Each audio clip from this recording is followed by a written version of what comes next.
কথাগুলি কোনো আনুষ্ঠানিক বক্তৃতার মতো করে না, আসলে সরকার কি করতে চাইছেন, কিভাবে করছেন, কতটুকু করেছেন, এই বিষয়ে আপনাদের সামনে এখন কথা বলবেন আমাদের এখানে প্রবীণ রাজনীতিবিদ, সর্বজন শ্রদ্ধেয় বিএনপির জাতীয় স্থায়ী কমিটির সদস্য, মাননীয় প্রধানমন্ত্রীর উপদেষ্টা জনাব নজরুল ইসলাম খান। তিনি এখন আপনাদের সামনে।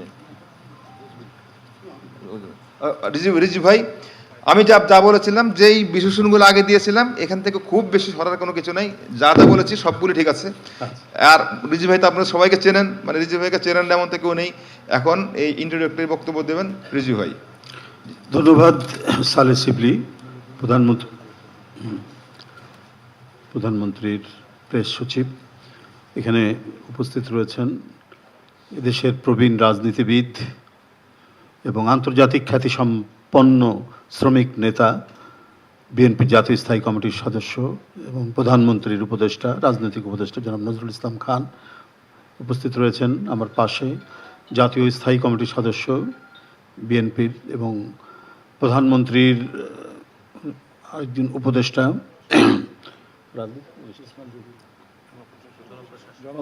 জনপ্রশাসন বিষয়ক উপদেষ্টা সাবেক সচিব জনাব ইসমাইল রবিউল্লাহ, এবং উপস্থিত আছেন আমাদের গণপ্রজাতন্ত্রী বাংলাদেশ সরকারের তথ্যমন্ত্রী জনাব জহিরুদ্দিন স্বপন, সাবেক ছাত্রনেতা। আরও নেতৃবৃন্দ এখানে রয়েছেন, উপদেষ্টাবৃন্দ রয়েছেন, মন্ত্রী রয়েছেন, সবাই সহ যাদেরকে আজকে এখানে আমন্ত্রণ জানানো হয়েছে, বিভিন্ন গণমাধ্যমের সাংবাদিক ভাই ও বোনেরা, আপনাদের সবাইকে আমি প্রীতি এবং শুভেচ্ছা জানাচ্ছি। এখানে শুরু করেছিলেন প্রেস সচিব সালেহ শিবলি। আমরা একটি ভগ্ন স্তূপের উপর দাঁড়িয়ে বাংলাদেশ জাতীয়তাবাদী দলের নেতৃত্বাধীন সরকার বা তার জোটের সরকার প্রতিষ্ঠিত হয়েছে। চারিদিকে ছিল অরাজকতা, নৈরাজ্যের এক ধূসর পরিবেশ। কে কখন গুম হয়ে যাবে, কে কখন অদৃশ্য হবে, তার কোনো ইয়াত্তা ছিল না।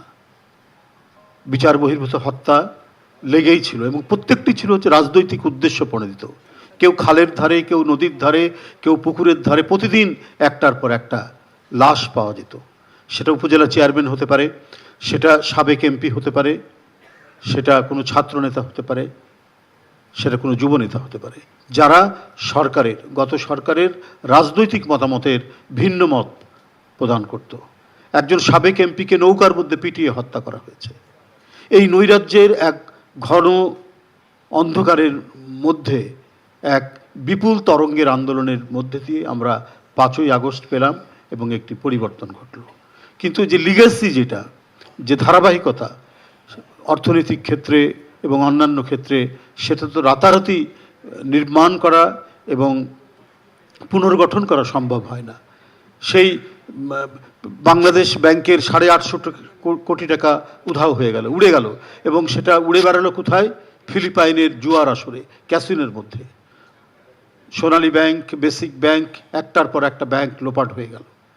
অর্থনীতির এক কঠিন অবস্থা। লোক দেখানো কিছু মেগা প্রজেক্টের নামে মেগা লুটপাট, মেগা দুর্নীতির আমরা রূপকথার সমস্ত গল্প সেই সময় শুনে এসেছি, এবং যেটা অত্যন্ত বাস্তব এবং অত্যন্ত সত্য। সেই পরিস্থিতি, সেই লিগ্যাসির ধারায় আজকে নতুন একটি সরকার, যে সরকার অবাধ সুষ্ঠু নির্বাচনের মধ্যে দিয়ে, ইনক্লুসিভ নির্বাচনের মধ্যে দিয়ে ক্ষমতায় এসেছে এবং ক্ষমতায় এসে রাষ্ট্র পরিচালনা করছে। এবং নির্বাচনের প্রাক্কালে যে প্রতিশ্রুতিগুলো দিয়েছিলেন, যে অঙ্গীকারগুলো করেছিলেন সরকার প্রধান জনাব তারেক রহমান, সম্মানিত প্রধানমন্ত্রী, সেই প্রতিশ্রুতিগুলি পূরণেই তিনি ক্ষমতা গ্রহণের প্রায় প্রথম দিন থেকে অথবা দ্বিতীয় দিন থেকে তিনি শুরু করেছেন তার কর্মযজ্ঞ।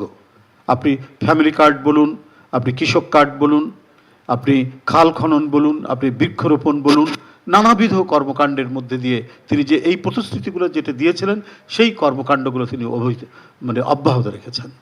দিন রাত নিরন্তর প্রচেষ্টার মধ্যে দিয়ে তার প্রতিশ্রুতি বাস্তবায়নে তিনি কোনো ধরনের কমতি করেননি, ক্রমাগতভাবে সেটা করে যাচ্ছেন। এর মধ্যে বিভিন্ন ডিজাস্টার, দুর্যোগ, প্রাকৃতিক দুর্যোগ এবং আন্তর্জাতিক বিভিন্ন ঘটনা প্রবাহ, আমাদের যে স্মুথ যে উন্নয়নের যে গতি, সেখানে অনেকটা বাধা হয়েছে। কিন্তু সেই বাধা থাকার পরেও সেটাকে অতিক্রম করে এই সরকার জনগণের স্বস্তির জন্য এবং জনগণের কল্যাণের জন্য তার কাজ অব্যাহত রেখেছেন। সামাজিক সুরক্ষা থেকে শুরু করে অবকাঠামোগত উন্নয়ন, সেখান থেকে শুরু করে কি শিক্ষা, কি স্বাস্থ্য, প্রত্যেকটি ক্ষেত্রে তিনি তার যে যে প্রতিশ্রুতিগুলো সেটা রক্ষার তিনি চেষ্টা করে যাচ্ছেন। আজকে বিভিন্ন সেক্টরে যে সমস্ত আমরা ইয়েগুলো দেখি, যেখানে হয়তো যে বিভিন্ন সংকটগুলো দেখি, সেই সংকটগুলো উত্তরণের জন্য প্রয়োজনীয় যে নির্দেশনা, সেই নির্দেশনা দিচ্ছেন। একটা দেশ থাকলে পরে আপনার মহামারী আসতে পারে, সেখানে নানা প্রাকৃতিক দুর্যোগ আসতে পারে, বন্যা আসতে পারে, ভূমিকম্প হতে পারে, কিন্তু জনগণের একটি সরকার থাকলে সেগুলোকে মোকাবেলা করে মানুষের কল্যাণে কাজ করে যাওয়াই হচ্ছে সেই সরকারের ব্রত। কারণ এই সরকার নির্বাচিত সরকার, এবং নির্বাচিত সরকার হওয়ার কারণেই প্রতিটি ক্ষেত্রে প্রতিটি স্তরে জবাবদিহিতা নিশ্চিত করা। আজকের যে অনুষ্ঠানটি সেই জবাবদিহিতারই একটি অংশ। বৃহত্তর জবাবদিহিতা কার কাছে? জনগণের কাছে। এবং জনগণের কাছে জবাবদিহিতা কি কার মাধ্যমে হয়? একটি সরকারের পার্লামেন্টের মাধ্যমে এবং গণমাধ্যমের সাংবাদিকদের মাধ্যমে। আজকে 6 মাসের যে অগ্রগতি এবং যতটুকু অর্জন এবং যা কর্মকাণ্ড এই সরকারের বিভিন্ন ক্ষেত্রে, বিভিন্ন সেক্টরে, বিভিন্ন মন্ত্রণালয়ে, সেটার সম্পর্কে আপনার কিছু কথা, কিছু বক্তব্য কতটুকু হয়েছে সেটাকে আপনাদেরকে অবহিত করা হবে। এখন আপনাদের সামনে বক্তব্য রাখছেন মাননীয় প্রধানমন্ত্রীর উপদেষ্টা এবং প্রধানমন্ত্রী কার্যালয়ের স্পোকস পারসন, মুখপাত্র জনাব মেহেদী আমিন। জনাব মেহেদী আমিন, মাহাদি আমিন না, মাহাদি।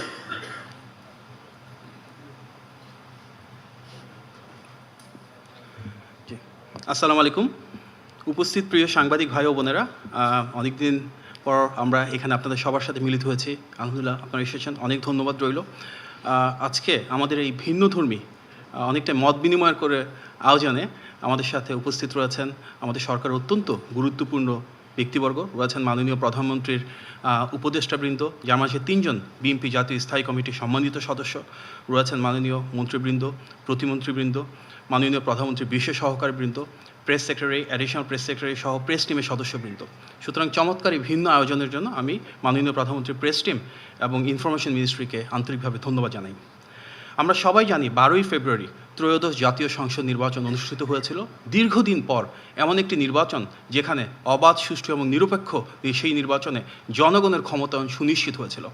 রাষ্ট্র ব্যবস্থায় এমন একটি সরকার আসে যেটি সত্যি জনগণের প্রতিনিধিত্ব করে। সেই সরকার 17ই ফেব্রুয়ারি অর্থাৎ আজ থেকে ঠিক 6 মাস আগে শপথ গ্রহণ করে।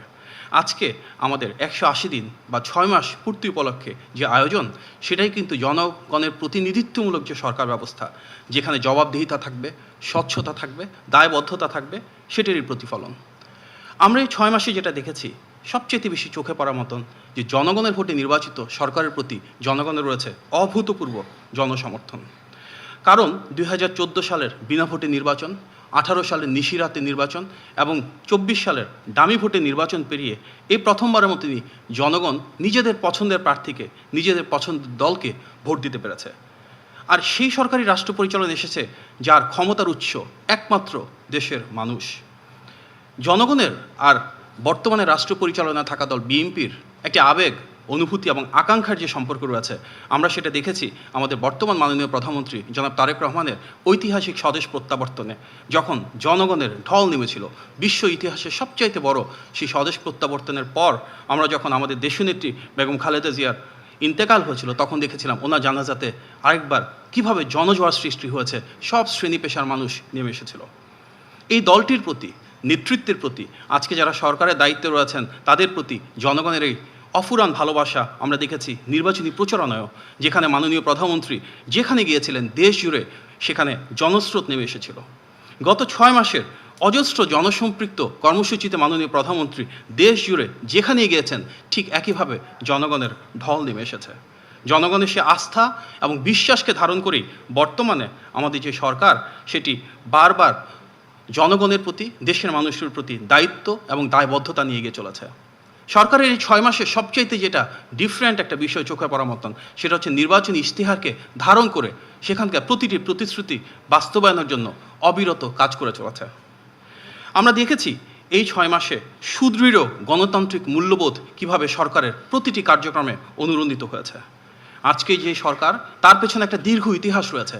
ফ্যাসিবাদ বিরোধী ১.৫ দশকের সেই রক্তক্ষয়ী সংগ্রাম, যেখানে গুম, খুন, হামলা, মামলা, মানবাধিকার লঙ্ঘন পেরিয়ে বাংলাদেশের সকল গণতন্ত্রকামী রাজনৈতিক দল বিএনপির নেতৃত্বে রাজপথে ছিল। সেই রক্তক্ষয়ী সংগ্রামের ধারাবাহিকতায় আমরা দেখেছি প্রতিটি শ্রেণী এবং পেশার মানুষ এবং গণতন্ত্রকামী প্রতিটি রাজনৈতিক দল এক হয়ে জুলাই গণ অভ্যুত্থানে ফ্যাসিবাদের পতন ঘটিয়েছিল।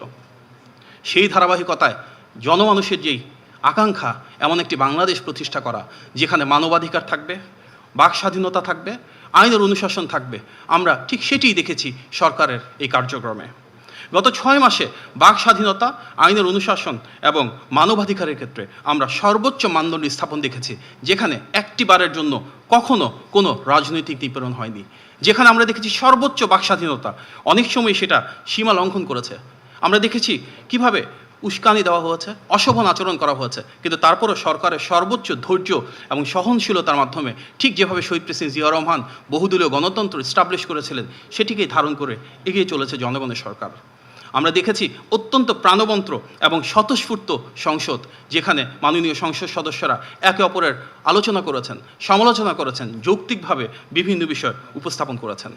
দেশের ইতিহাসে নজিরবিহীন যে সরকারের গঠনের পর সংসদের প্রথম অধিবেশনে শতাধিক অধ্যাদেশকে আইনে রূপান্তর করা হয়েছে জুলাই গণ অভ্যুত্থানের সে আকাঙ্ক্ষাকে ধারণ করে। সন্ত্রাস বিরোধী সংশোধিত যে অধ্যাদেশ, সেটিকে সংসদে আইনে রূপান্তরের মাধ্যমে সন্ত্রাসী একটি রাজনৈতিক সংগঠন যারা ফ্যাসিবাদ কায়েম করেছিল তাদেরকে প্রাতিষ্ঠানিকভাবে নিষিদ্ধ করা হয়েছে।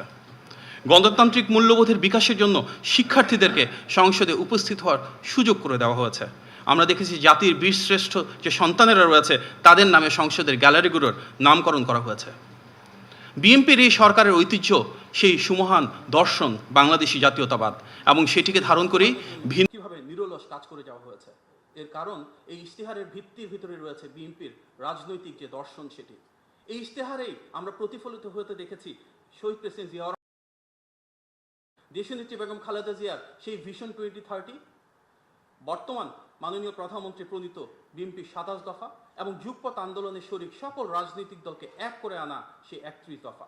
সুতরাং এই 4টি বিষয়, ঐতিহাসিক 19 দফা, ভিশন 2030, 27 দফা এবং 31 দফা, এবং নির্বাচন পূর্ববর্তী সময়ে সারা বাংলাদেশ জুড়ে সকল শ্রেণী পেশার মানুষের সাথে আলাপ আলোচনার মাধ্যমে প্রণীত ইশতেহারের আলোকে আজ দেশ পরিচালিত হচ্ছে। ঠিক যেভাবে এখানে প্রতিফলন রয়েছে নোট অফ ডিসেন্ট সহ বিএনপি যেভাবে জুলাই সনদে স্বাক্ষর করেছিল, ঠিক সে অনুযায়ী যার প্রতিটি অক্ষরে অক্ষরে বাস্তবায়ন হবে বলে মাননীয় প্রধানমন্ত্রী সংসদে প্রতিশ্রুতি দিয়েছেন। আমরা দেখেছি ভোট প্রদানের পর হাতের কালি শুকানোর আগেই নির্বাচন ইশতেহারের কর্মসূচি বাস্তবায়ন শুরু হয়েছিল। মন্ত্রিসভার প্রথম যে বৈঠক, সেখানে অত্যন্ত স্বল্প সময়ের ভিতর সবার আগে যে নীতিটি কার্যকর করা হয়েছিল সেটি হচ্ছে কৃষক ভাইদের জন্য 10,000 টাকা পর্যন্ত সুদসহ ঋণ মওকুফ করা। প্রথম মন্ত্রিসভার বৈঠকে সেই অনুমোদিত সিদ্ধান্তের প্রেক্ষিতে প্রায় 13 লক্ষ কৃষক পরিবার সরাসরি সেই সুবিধা পেয়েছিলেন। আমরা দেখেছি কৃষকদের ক্ষমতায়নের জন্য কৃষক কার্ড, নারীর ক্ষমতায়নের জন্য ফ্যামিলি কার্ড, প্রবাসীদের ক্ষমতায়নের জন্য প্রবাসী কার্ড, দেশ জুড়ে প্রতিটি জেলা পর্যায়ে এমপ্লয়মেন্ট এক্সচেঞ্জ চালুর উদ্যোগ।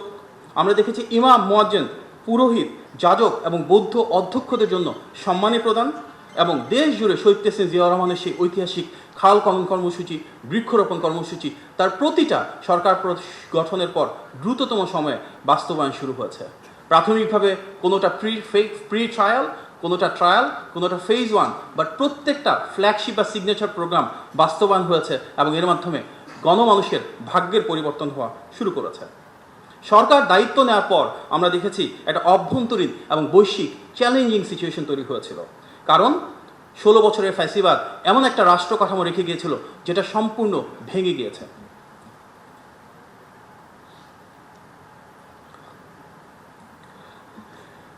আমরা দেখেছি যে পবিত্র রমজান মাসে দ্রব্যমূল্য নিয়ন্ত্রণে রাখা হয়েছে। সরকার গঠনের পরে অত্যন্ত স্বল্প সময়ে সেই রাষ্ট্র ব্যবস্থায় যেন কোনো সিন্ডিকেট না হয়, যেন কৃত্রিমভাবে দ্রব্যমূল্য বাড়ানো না হয়, সেভাবে উদ্যোগ গ্রহণ করা হয়েছিল। ঈদ উল ফিতর এবং ঈদ উল আজহাতে আমরা দেখেছি দীর্ঘকাল পর কোনো ধরনের শ্রমিক অসন্তোষ হয়নি, কারণ সরকারের দৃঢ় পদক্ষেপে শ্রমিক, মালিক, ট্রেড অ্যাসোসিয়েশন, বিজনেস অ্যাসোসিয়েশন সবাইকে এক করে হলিস্টিকভাবে নিশ্চিত করা হয়েছে প্রতিটা শ্রমিক যেন ওনাদের বেতন, বকেয়া এবং বোনাস বুঝে পান। আমরা দেখেছি বৈশ্বিক বাজারে যখন তেলের দাম বেড়ে গিয়েছিল, মধ্যপ্রাচ্যে যুদ্ধের কারণে তখন বিশ্বের সব দেশে তেল বাড়ালো, একটা দীর্ঘ সময় পর্যন্ত বাংলাদেশে গণতান্ত্রিক সরকার তেলের দাম না বাড়িয়ে সে বরং সরবরাহকে নিরবিচ্ছিন্ন রেখেছিল। পবিত্র ঈদ উল আজহার সময় আমরা দেখেছি কোরবানির সময় কিভাবে পশুর ক্ষেত্রে বাংলাদেশ স্বয়ংসম্পূর্ণ হয়েছিল। অন্য কোনো দেশ থেকে পশু আমদানি না করে আমাদের যারা খামারি রয়েছে তাদেরকে স্বনির্ভর হিসেবে গড়ে তুলেছিল। এবং সেই ঈদের রাতেই অত্যন্ত দ্রুততম সময়ে দিন থেকে শুরু করে ঢাকাসহ বিভিন্ন সিটি কর্পোরেশনে দ্রুততম সময়ে বর্জ্য অপসারণ নিশ্চিত করা হয়েছিল। সরকার দায়িত্ব নেওয়ার পরে খুব স্বল্প সময়ের ভিতর যে এসএসসি পরীক্ষা হয় সেখানে দীর্ঘদিন পর কোনো ধরনের প্রশ্নপত্র ফাঁসের ঘটনা ঘটে নাই, বরং নির্মোহ এবং নিরপেক্ষভাবে যেই শিক্ষার্থীর যে গ্রেড বা যেই নাম্বার প্রাপ্য ঠিক সেভাবেই পরীক্ষাপত্র মূল্যায়ন করা হয়েছিল। আমরা সরকার গঠনের পর প্রথম যে বাজেট করা হয়েছে খুব স্বল্প সময়ে সেখানে জন আকাঙ্ক্ষার বহিঃপ্রকাশ দেখেছি, কারণ সরাসরি মাননীয় প্রধানমন্ত্রীর নির্দেশে 60টির বেশি পণ্যে দ্রব্যমূল্য নিয়ন্ত্রণে রাখা হয়েছে ভ্যাট এবং ট্যাক্সের পরিমাণ কমিয়ে দিয়ে। এই বাজেট ছিল বাণিজ্য বান্ধব, এই বাজেট ছিল অর্থনীতি বান্ধব এবং এই বাজেট ছিল বিনিয়োগ বান্ধব, যার প্রাধান্য পেয়েছে স্বাস্থ্য এবং শিক্ষায় বিনিয়োগ, প্রাধান্য পেয়েছে কর্মসংস্থান সৃষ্টি এবং প্রাধান্য পেয়েছে দেশের সার্বিক জ্বালানি সহ সামগ্রিক নিরাপত্তা। সরকার দায়িত্ব নেওয়ার পর আমরা দেখেছি কয়েক মাসের ভিতরে বন্যা এবং পাহাড় ধস হয়েছে চট্টগ্রাম বিভাগে। সেক্ষেত্রেও কিভাবে একটি সমন্বিত উদ্যোগের মাধ্যমে যারা নিপীড়িত মানুষ দুর্যোগ মোকাবেলায় সরকারের বিভিন্ন এবং বহুমুখী পদক্ষেপে সফলতার সাথে সেই দুর্যোগপ্রবণ এলাকার মানুষদেরকে যথেষ্ট নিরাপত্তা দেওয়ার সুযোগ হয়েছে, তাদেরকে ভালো রাখার জন্য মাননীয় প্রধানমন্ত্রীর নির্দেশনায় কাজ করা হয়েছে। সরকার দায়িত্ব নেওয়ার পর মধ্যপ্রাচ্যের যুদ্ধের কারণে গ্যাস এবং বিদ্যুতের যে বৈশ্বিক সংকট একটা পর্যায়ে আমাদের এখানেও তার প্রতিফলন হয়। আমরা দেখেছি গ্যাসের কিছু সমস্যা গত কয়েকদিন ধরে, এটি আমরা গভীরভাবে উপলব্ধি করি এবং সেখানে মাননীয় প্রধানমন্ত্রী স্বয়ং বলেছেন যে বহুমুখী উদ্যোগ গ্রহণ করা হয়েছে। আপনারা নিশ্চয়ই জানেন FSRU যে দুটো ছিল তার ভিতর একটা নষ্ট হয়ে গিয়েছিল, সেটা রিপেয়ার করবার জন্য একদিকে যেমন সময়ের প্রয়োজন, একই সাথেও এটা বাস্তবতা যে 16 বছরের ফ্যাসিবাদের দীর্ঘ সময়ে যে ধ্বংসস্তূপ করা হয়েছিল সবচেয়ে বেশি দুর্নীতিপ্রবণ এই সেক্টর, সেখানে সবচেয়ে বেশি কার্যকর উদ্যোগ ইতিমধ্যে গ্রহণ করা হয়েছে। মাননীয় প্রধানমন্ত্রী যখন চীন এবং মালয়েশিয়া গিয়েছিলেন সেখানে যারা জ্বালানি খাতে বিনিয়োগকারী রয়েছেন ওনাদের সাথে আলোচনা হয়েছে এবং মধ্যমেয়াদে কত দ্রুত এই সমস্যার সমাধান করা যায় সেগুলো নিয়ে কার্যকর ফলশ্রুতি আমরা সামনের দিকে দেখতে পাবো। একই সাথে আমরা দেখেছি যুক্তরাষ্ট্র থেকে 25টি টপ কোম্পানির যখন রিপ্রেজেন্টেটিভ বাংলাদেশে এসেছিলেন সেখানকার তাদের শীর্ষ জ্বালানি কোম্পানির যারা কর্মকর্তা রয়েছেন ওনারাও বলেছেন বাংলাদেশের গ্যাস এবং বিদ্যুৎ সমস্যার সমাধানে যেটা ফ্যাসিবাদ রেখে গিয়েছিল তারা যত দ্রুত সম্ভব কার্যকর উদ্যোগ গ্রহণ করবে। আমাদের মাননীয় প্রধানমন্ত্রী জনাব তারেক রহমান ইতিমধ্যে সরাসরি মালয়েশিয়ার মাননীয় প্রধানমন্ত্রী জনাব আনোয়ার ইব্রাহিমের সাথে কথা বলেছেন এবং ওনাদের পেট্রোনাসের মাধ্যমে গ্যাসের সমস্যা সমাধানের জন্য ইতিমধ্যে যথেষ্ট প্রোগ্রেস হয়েছে। ফ্যাসিবাদের দীর্ঘ সময়ে আমরা দেখেছি যে কূপ খননের ক্ষেত্রে তারা কোনো উদ্যোগ নেয় নাই, বরং আমদানি নির্ভরতা রেখেছিল। আমাদের নির্বাচনী ইশতেহারে যেমন রয়েছে ঠিক সেভাবে আমরা গ্যাসের অল্টারনেটিভ সোর্স কীভাবে ডোমেস্টিকলি তৈরি করতে পারি, আমাদের নিজেদের জ্বালানি সক্ষমতা বাড়াতে পারি, সেই কার্যক্রম সামনেই শুরু হবে। হয়তো 16 বছরের সকল সমস্যা শতভাগ সমাধান করা সম্ভব নয়, তবে সরকারের সকল পর্যায়ে সর্বোচ্চ আবেগ এবং অনুভূতি নিয়ে সেই দায়িত্বশীলতা নিয়ে আমরা কাজ করে যাচ্ছি যেন যত দ্রুত সম্ভব জনগণের জন্য এই সমস্যাটার সমাধান করা সম্ভব হয়। আমরা দেখেছি এই 6 মাসে অন্তর্ভুক্তিমূলক উন্নয়ন, যেখানে সমাজের প্রতিটি শ্রেণী এবং পেশার মানুষের ভাগ্যের পরিবর্তন হয়েছে। ছোট্ট একটা উদাহরণ যেখানে আমরা দেখতে পারি ইশতেহারের বাইরে গিয়েও কীভাবে সরকার কাজ করেছে। আপনারা নিশ্চয়ই জানেন যে অবসরপ্রাপ্ত এমপিও শিক্ষকদের ওনাদের যে অবসর ভাতা এবং কল্যাণ ট্রাস্টের টাকা প্রায় 7,000 কোটি টাকা ফ্যাসিবাদের সরকারেরা লোপাট করে দিয়েছিল। আমাদের অবসরপ্রাপ্ত শিক্ষকেরা 2022 সালের পর থেকে গত 4 বছরে ওনাদের অবসরের এবং কল্যাণের সে টাকা ফেরত পাননি। সেটা অবহিত হওয়ার পর মাননীয় প্রধানমন্ত্রী তাৎক্ষণিক সিদ্ধান্তে টাকার ব্যবস্থা করে দেন এবং আমরা এই গত 2 দিন আগে একটি অনুষ্ঠানের মাধ্যমে প্রাথমিকভাবে 2000 কোটি টাকা মাননীয় প্রধানমন্ত্রীর কাছ থেকে নিয়ে এবং আমাদের সেই সম্মানিত অবসরপ্রাপ্ত শিক্ষকদেরকে দিয়েছি। ফ্যাসিবাদের ভেঙে পড়া রাষ্ট্র কাঠামো পুনর্গঠনে এভাবেই প্রতিটি সেক্টরে যখন যেখানে সমস্যা দেখছি আমরা গভীর উপলব্ধির মাধ্যমে সেটি সমাধানের চেষ্টা করে যাচ্ছি। ইতিমধ্যে আমরা জানি যে শহীদ প্রেসিডেন্ট জিয়াউর রহমান যেভাবে দেশের প্রতিটি উপজেলায় স্বাস্থ্য কমপ্লেক্সে শয্যা বাড়িয়েছিলেন, দেশনেত্রী বেগম খালেদা জিয়া যেমন সেটিকে 50 উন্নত করেছিলেন, সেই ধারাবাহিকতায় মাননীয় প্রধানমন্ত্রী 101 শয্যায় দেশের প্রতিটি উপজেলা স্বাস্থ্য কমপ্লেক্সকে উন্নীত করার নির্দেশনা দিয়েছেন এবং সেটি কাজ শুরু হয়েছে। 151 সেটির কার্যকর রয়েছে। ইতিমধ্যে 1 লক্ষ স্বাস্থ্যকর্মী নিয়োগের যে পরিকল্পনা সেটি গ্রহণ করা হয়েছে এবং দুরারোগ্য ব্যাধিতে যারা চিকিৎসা ব্যয় রয়েছে সেটি কমানোর জন্য উদ্যোগ নেওয়া হচ্ছে এবং যেখানে প্রয়োজন 1 লক্ষ টাকা করে সহযোগিতা করা হচ্ছে। শিক্ষা ব্যবস্থায় আমূল সংস্কারের অংশ হিসেবে শিক্ষা পাঠ্যক্রমে ক্লাস 4-এ 2টা নতুন সাবজেক্ট এবং ক্লাস 6-এ 2টো নতুন সাবজেক্ট আগামী বছর থেকে শুরু হচ্ছে। দেশের বিভিন্ন শিক্ষা প্রতিষ্ঠানে ফ্রি ওয়াইফাই, বাচ্চাদের জন্য স্কুল ড্রেস এবং ব্যাগ যেগুলো ক্লাস 1 থেকে শুরু হচ্ছে দেওয়া, এবং প্রাইমারি গোল্ড কাপে 22 লক্ষ শিক্ষার্থী, 11 লক্ষ ছেলে এবং 11 লক্ষ মেয়ের অংশগ্রহণে ইতিমধ্যে একটা ক্রীড়া বিপ্লব সারা দেশ জুড়ে সংঘটিত হয়েছে। আমরা দেখেছি দেশের প্রতিটি শিক্ষা প্রতিষ্ঠান ক্লাস 6 থেকে 12 পর্যন্ত সেখানে ইনোভেশন আইডিয়া শোকেসিং কম্পিটিশন হয়েছে। ইতিমধ্যে মাননীয় প্রধানমন্ত্রীর নির্দেশনায় মেয়েদের জন্য স্নাতক পর্যন্ত ফ্রি শিক্ষা নিশ্চিত করা হয়েছে। দেশ জুড়ে মিড ডে মিল কার্যক্রম পর্যায়ক্রমে দেওয়া শুরু হয়েছে। তৃতীয় ভাষা শিক্ষাকে বিশেষ প্রায়োরিটাইজ করা হচ্ছে এবং বিদেশগামী শিক্ষার্থীদেরকে যারা তৃতীয় ভাষার নলেজ রয়েছে তাদেরকে 10 লক্ষ টাকা পর্যন্ত ব্যাংক গ্যারান্টি দিয়ে পাঠানোর সুযোগ করা হয়েছে। ইতিমধ্যে আমরা দেখেছি যে নতুন পে স্কেল যেটা সরকারি কর্মকর্তাদের সুবিধার জন্য করা হচ্ছে সেটি অনেকটাই চূড়ান্তের পথে। ক্রীড়াকে একটা পেশা হিসাবে স্বীকৃতি দেওয়া, স্পোর্টস ভিলেজ প্রতিষ্ঠার উদ্যোগ, নতুন করে দেশ জুড়ে নতুনভাবে সম্প্রসারণ করা যার মাঝে ক্রীড়াকেও অন্তর্ভুক্ত করা হচ্ছে এবং দেশ জুড়ে মাঠের সংস্থান করার কার্যকর উদ্যোগ গ্রহণ করা হয়েছে। জুলাই জাদুঘর যার সাথে অনেক মানুষের আবেগ আকাঙ্ক্ষা রয়েছে সেটি একদিকে যেমন চালু করা হয়েছে, একই সাথে যারা শহীদ হয়েছেন জুলাই গণ অভ্যুত্থানে এবং প্রথম 15 বছরের ফ্যাসিবাদ বিরোধী আন্দোলনে সেই শহীদ পরিবারগুলোর পাশে থাকার জন্য সরকারি সহযোগিতার হাত সম্প্রসারণ করা হয়েছে। যারা আহত হয়েছেন দেশে এবং বিদেশে ওনাদের চিকিৎসা দেওয়া হচ্ছে। আমাদের যারা জাতির বীর সন্তান সেই খেতাবপ্রাপ্ত মুক্তিযোদ্ধাদের সম্মানই আরও বাড়ানো হয়েছে। ধর্মীয় অনুভূতির প্রতি সর্বোচ্চ সম্মান জানিয়ে হজের সুব্যবস্থাপনা করা হচ্ছে। বিমান ভাড়া সহ ব্যয় হ্রাসের জন্য উদ্যোগ নেওয়া হয়েছে। দেশ জুড়ে তারুণ্যের আকাঙ্ক্ষাকে ধারণ করে আরও বেশি উদ্যোক্তা কীভাবে তৈরি করা যায়, স্টার্ট আপ ইকোসিস্টেম কীভাবে করা যায়, ইনোভেশন গ্র্যান্ট কীভাবে তৈরি করা যায়, কীভাবে আমরা তাদেরকে সহজ শর্তে বিশেষত তরুণ এবং নারীদেরকে ঋণ দিতে পারি, ফ্রিল্যান্সার কার্ডের ব্যবস্থা করতে পারি, ইন্ডাস্ট্রি একাডেমি কোলাবোরেশন বাড়াতে পারি, প্রত্যেকটা এলাকায় লোকাল ইন্ডাস্ট্রির সাথে লোকাল এডুকেশন ইনস্টিটিউটে একটা ইকোসিস্টেম গড়ে তুলতে পারি, ওনাদের ট্রেনিং বাড়াতে পারি, স্কিল ডেভেলপমেন্ট করতে পারি, ক্যাপাসিটি বিল্ডিং করতে পারি। এগুলো নিয়ে সরকারের বিভিন্ন দপ্তরে বহুমুখী কার্যক্রম চালু রয়েছে। ইতিমধ্যে বন্ধ কলকারখানা চালুর জন্য আলাদা ফান্ড প্রোভাইড করা হয়েছে এবং শ্রম বান্ধব আইনের মাধ্যমে শ্রমিকদের পাশে থাকা হচ্ছে। চিনিকল, পাটকল সহ যারা ঐতিহ্যবাহিত যেসব প্রতিষ্ঠান রয়েছে বন্ধ হয়েছে সেগুলো ধারাবাহিকভাবে খোলার উদ্যোগ গ্রহণ করা হয়েছে।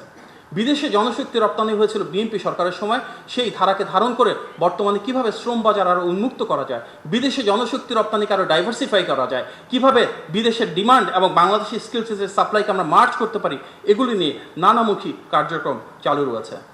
সরকার ভেঙে পড়া যে অর্থনৈতিক কাঠামো পেয়েছে সেখানে প্রয়োজনীয় সংস্কারের কাজ ইতিমধ্যে ধরা হয়েছে, যার কারণে আমরা দেখেছি একটি জনবান্ধব বাজেট যেখানে ব্যবসা বাণিজ্যের সুযোগ বৃদ্ধি করা হয়েছে, যেখানে প্রয়োজন কর হ্রাস করা হয়েছে, আমানতকারীদের সুরক্ষা দেওয়া হয়েছে এবং বন্ডেড ওয়ারহাউস সুবিধা 100% এক্সপোর্ট ওরিয়েন্টেড প্রতিটি ইন্ডাস্ট্রির ক্ষেত্রে বাড়ানো হয়েছে।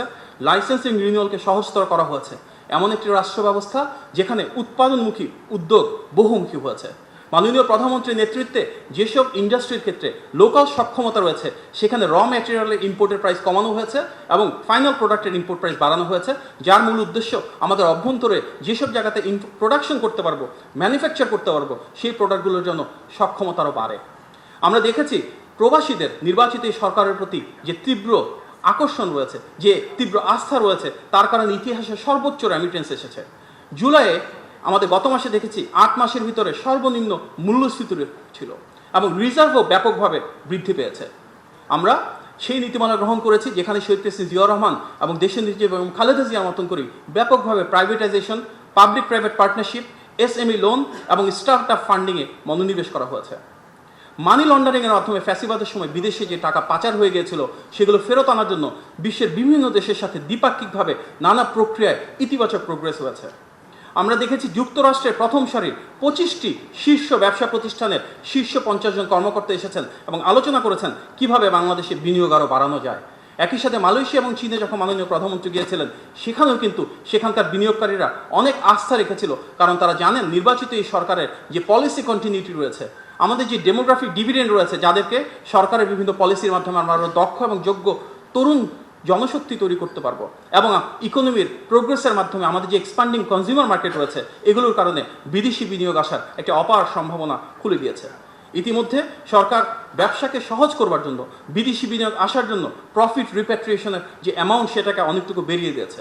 বাংলাদেশ ব্যাংক এই বিষয়ে ইতিমধ্যে পলিসি সাপোর্ট এবং ফিসকাল পলিসি অ্যাডাপ্ট করেছে। বিনিয়োগ বান্ধব নীতিমালার পাশাপাশি বিভিন্ন ইকোনমিক জোন এবং ইপিজেড তৈরি করা হচ্ছে। বিশেষভাবে আনোয়ারা এবং মংলাতে আমরা দেখছি সেখানে বিভিন্ন ব্যবসা বান্ধব কীভাবে ইকোনমিক জোন তৈরি করা হয়েছে এবং বিশ্বের বিভিন্ন দেশের ব্যবসায়ীদের অনুরোধে বিভিন্ন বন্দরগুলো যেন 24 ঘন্টা চালু থাকে সে বিষয়ে উদ্যোগ নেওয়া হয়েছে। এনবিআরে প্রয়োজনীয় রিফর্ম করা হচ্ছে। ভ্যাট এবং ট্যাক্সের স্প্রেডটা কীভাবে বাড়বে এগুলো নিয়ে কার্যকর নীতিমালা আমরা আমাদের প্রথম বাজেটে দেখেছি।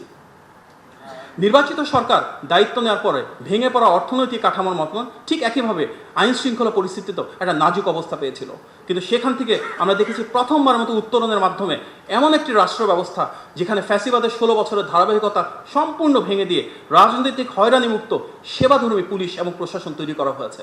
আজকে এমন একটি অবস্থা আমরা পেয়েছি যেখানে পুলিশ প্রশাসন এবং আইন শৃঙ্খলা বাহিনীর কাছে মানুষ আস্থা খুঁজে পাচ্ছেন, যখন কোনো সমস্যা নিয়ে যাচ্ছেন সেখানে সমাধান পাচ্ছেন। তারপরও বিভিন্ন অপশক্তির যে ষড়যন্ত্র এবং অস্থিতিশীলতা তৈরির উদ্যোগ আমরা দেখছি, তার বিরুদ্ধে আইন শৃঙ্খলা বাহিনী এবং গোয়েন্দা সংস্থার কার্যকরিতা এবং সজাগ রয়েছে। আমরা দেখেছি চট্টগ্রামের জঙ্গল সলিমপুর দীর্ঘদিন ধরে যেটা ছিল সন্ত্রাসীদের অভয়ারণ্য, সেটাকে কীভাবে মুক্ত করে দেওয়া হয়েছে সাধারণ মানুষের জন্য।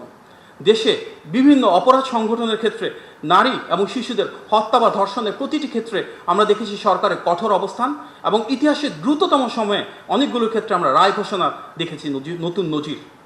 তনু এবং শহীদ ওসমান হাদি হত্যাকাণ্ডের দৃশ্যমান অগ্রগতি এবং দীর্ঘদিনে ঝুলে থাকা সেই গ্রেফতার কার্যক্রম এগিয়ে গিয়েছে। শহীদ প্রেসিডেন্ট জিয়াউর রহমানের হত্যার আসামিকে বহু বছর পরে গ্রেফতার করা হয়েছে।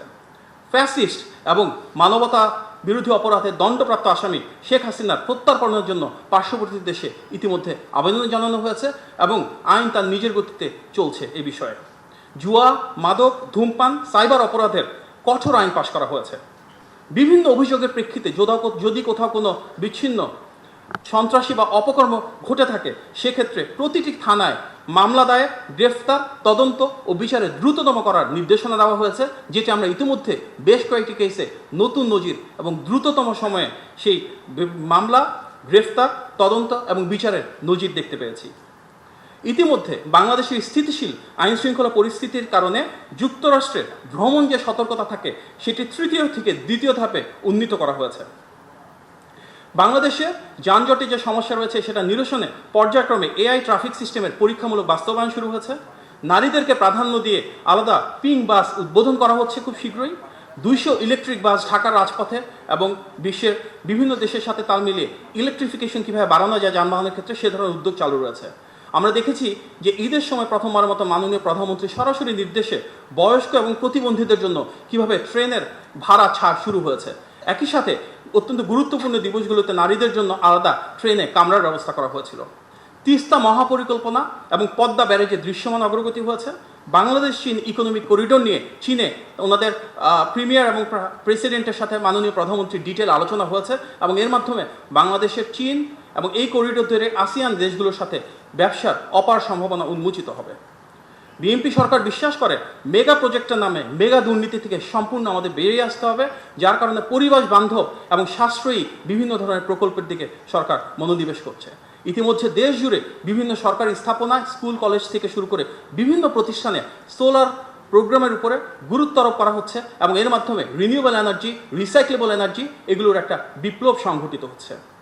ইতিমধ্যে 3টি এসডিজি ভিলেজ পরীক্ষামূলকভাবে কার্যক্রম শুরু করেছে, যার মূল উদ্দেশ্য আমাদের এসডিজি ডেভেলপমেন্টের যে গোলগুলো রয়েছে সেগুলো আমরা কীভাবে অ্যাচিভ করছি সেটাকে মনিটরিং করা।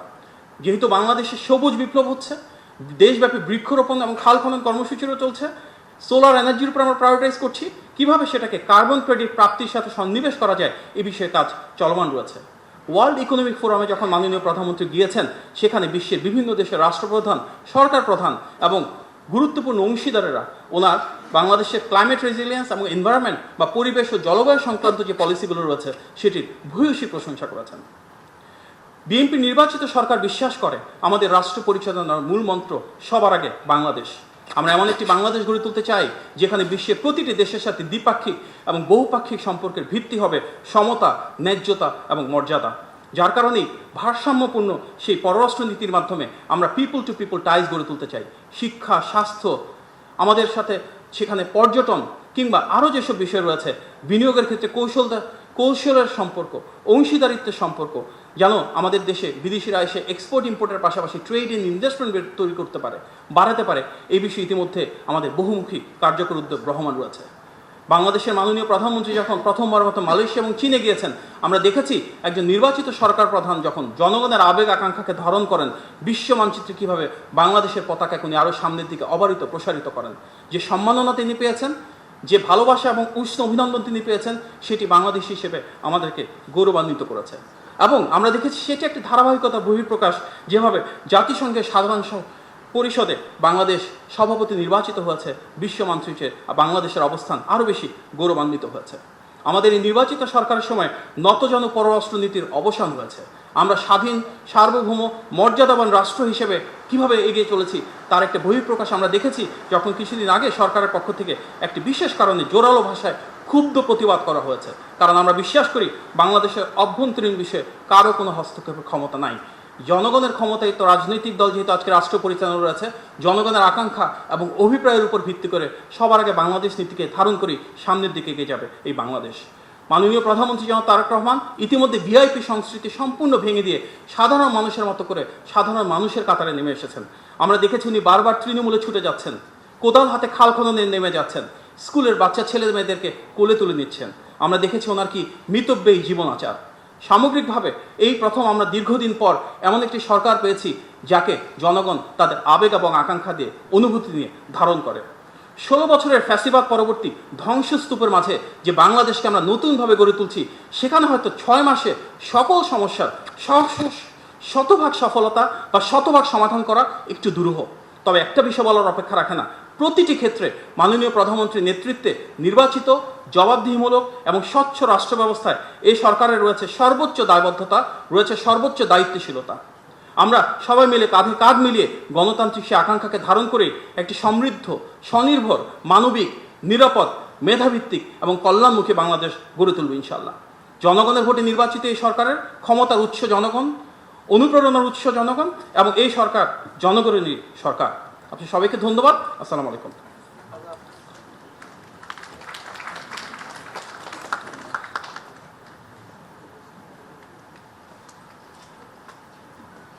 মাহাদি আমিনকে ধন্যবাদ। বর্তমান সরকার গত 180 দিনে কী কাজ করেছে, কী কাজ করতে চেয়েছে, সেগুলো তুলে ধরলেন। একটা কথা আমি বলি, সাফল্য নির্ভর করে মানুষের প্রত্যাশা প্রাপ্তির উপরে। মানুষ কতটা, জনগণ কতটা প্রত্যাশা করে, প্রাপ্তি চায়, তার উপরে নির্ভর করে সাফল্যের কোনো যেমন শেষ নেই, তেমন প্রত্যাশা প্রাপ্তিরও শেষ নেই। আমি তো মনে করি আমাদের এই সরকারের, বর্তমান সরকারের, মাননীয় প্রধানমন্ত্রী তারেক রহমান সরকারের সবচাইতে বড় সাফল্য একজন নাগরিক হিসাবে, একজন মানুষ হিসাবে আমি বলি, সেটি হচ্ছে এই রাষ্ট্র সমাজে মানুষের মর্যাদা প্রতিষ্ঠা করা। এই মানুষের মর্যাদা প্রতিষ্ঠা করা, মানুষের সম্মান প্রতিষ্ঠা করা, এগুলো আমরা দেখিনি, আগে ছিল না। আপনারা দেখেছেন মিরপুরে যখন শিশু রামিসা হত্যা হলো, সেই শিশু রামিসার ঘরে মাননীয় প্রধানমন্ত্রী নিজে গিয়েছেন।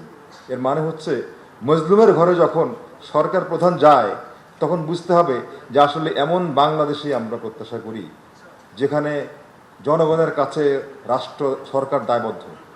এই যে সরকার জনগণের কাছে দায়বদ্ধ, সেই দায়বদ্ধতা থেকে এই যে আজকে মাননীয় নেতৃবৃন্দ এখানে আছেন, সরকারের উপদেষ্টাগণ এখানে আছেন, সেই দায়বদ্ধতা থেকে আপনারা যদি কোনো কিছু জানার থাকে নেতৃবৃন্দকে যখন জানাবেন, ওনারা আপনাদেরকে জবাব দেবেন।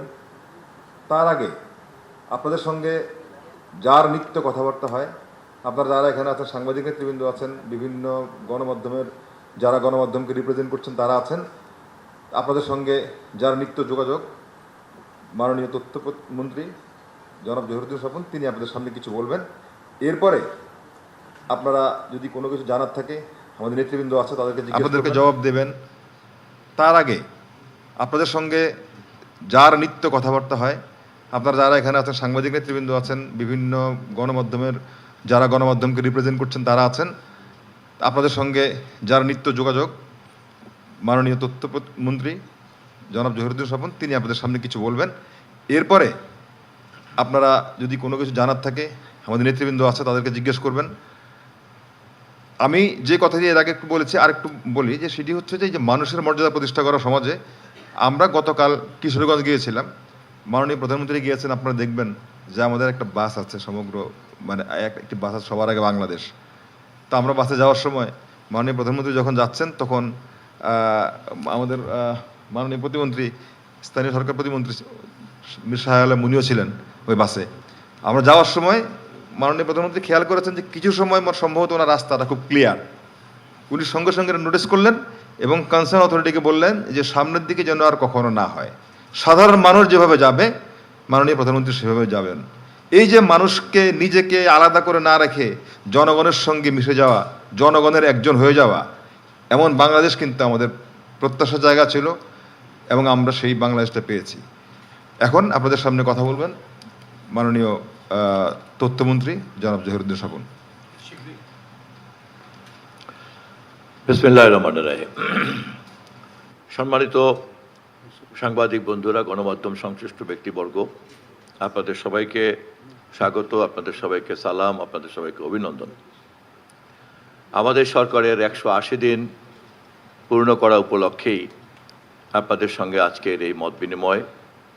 আমাদের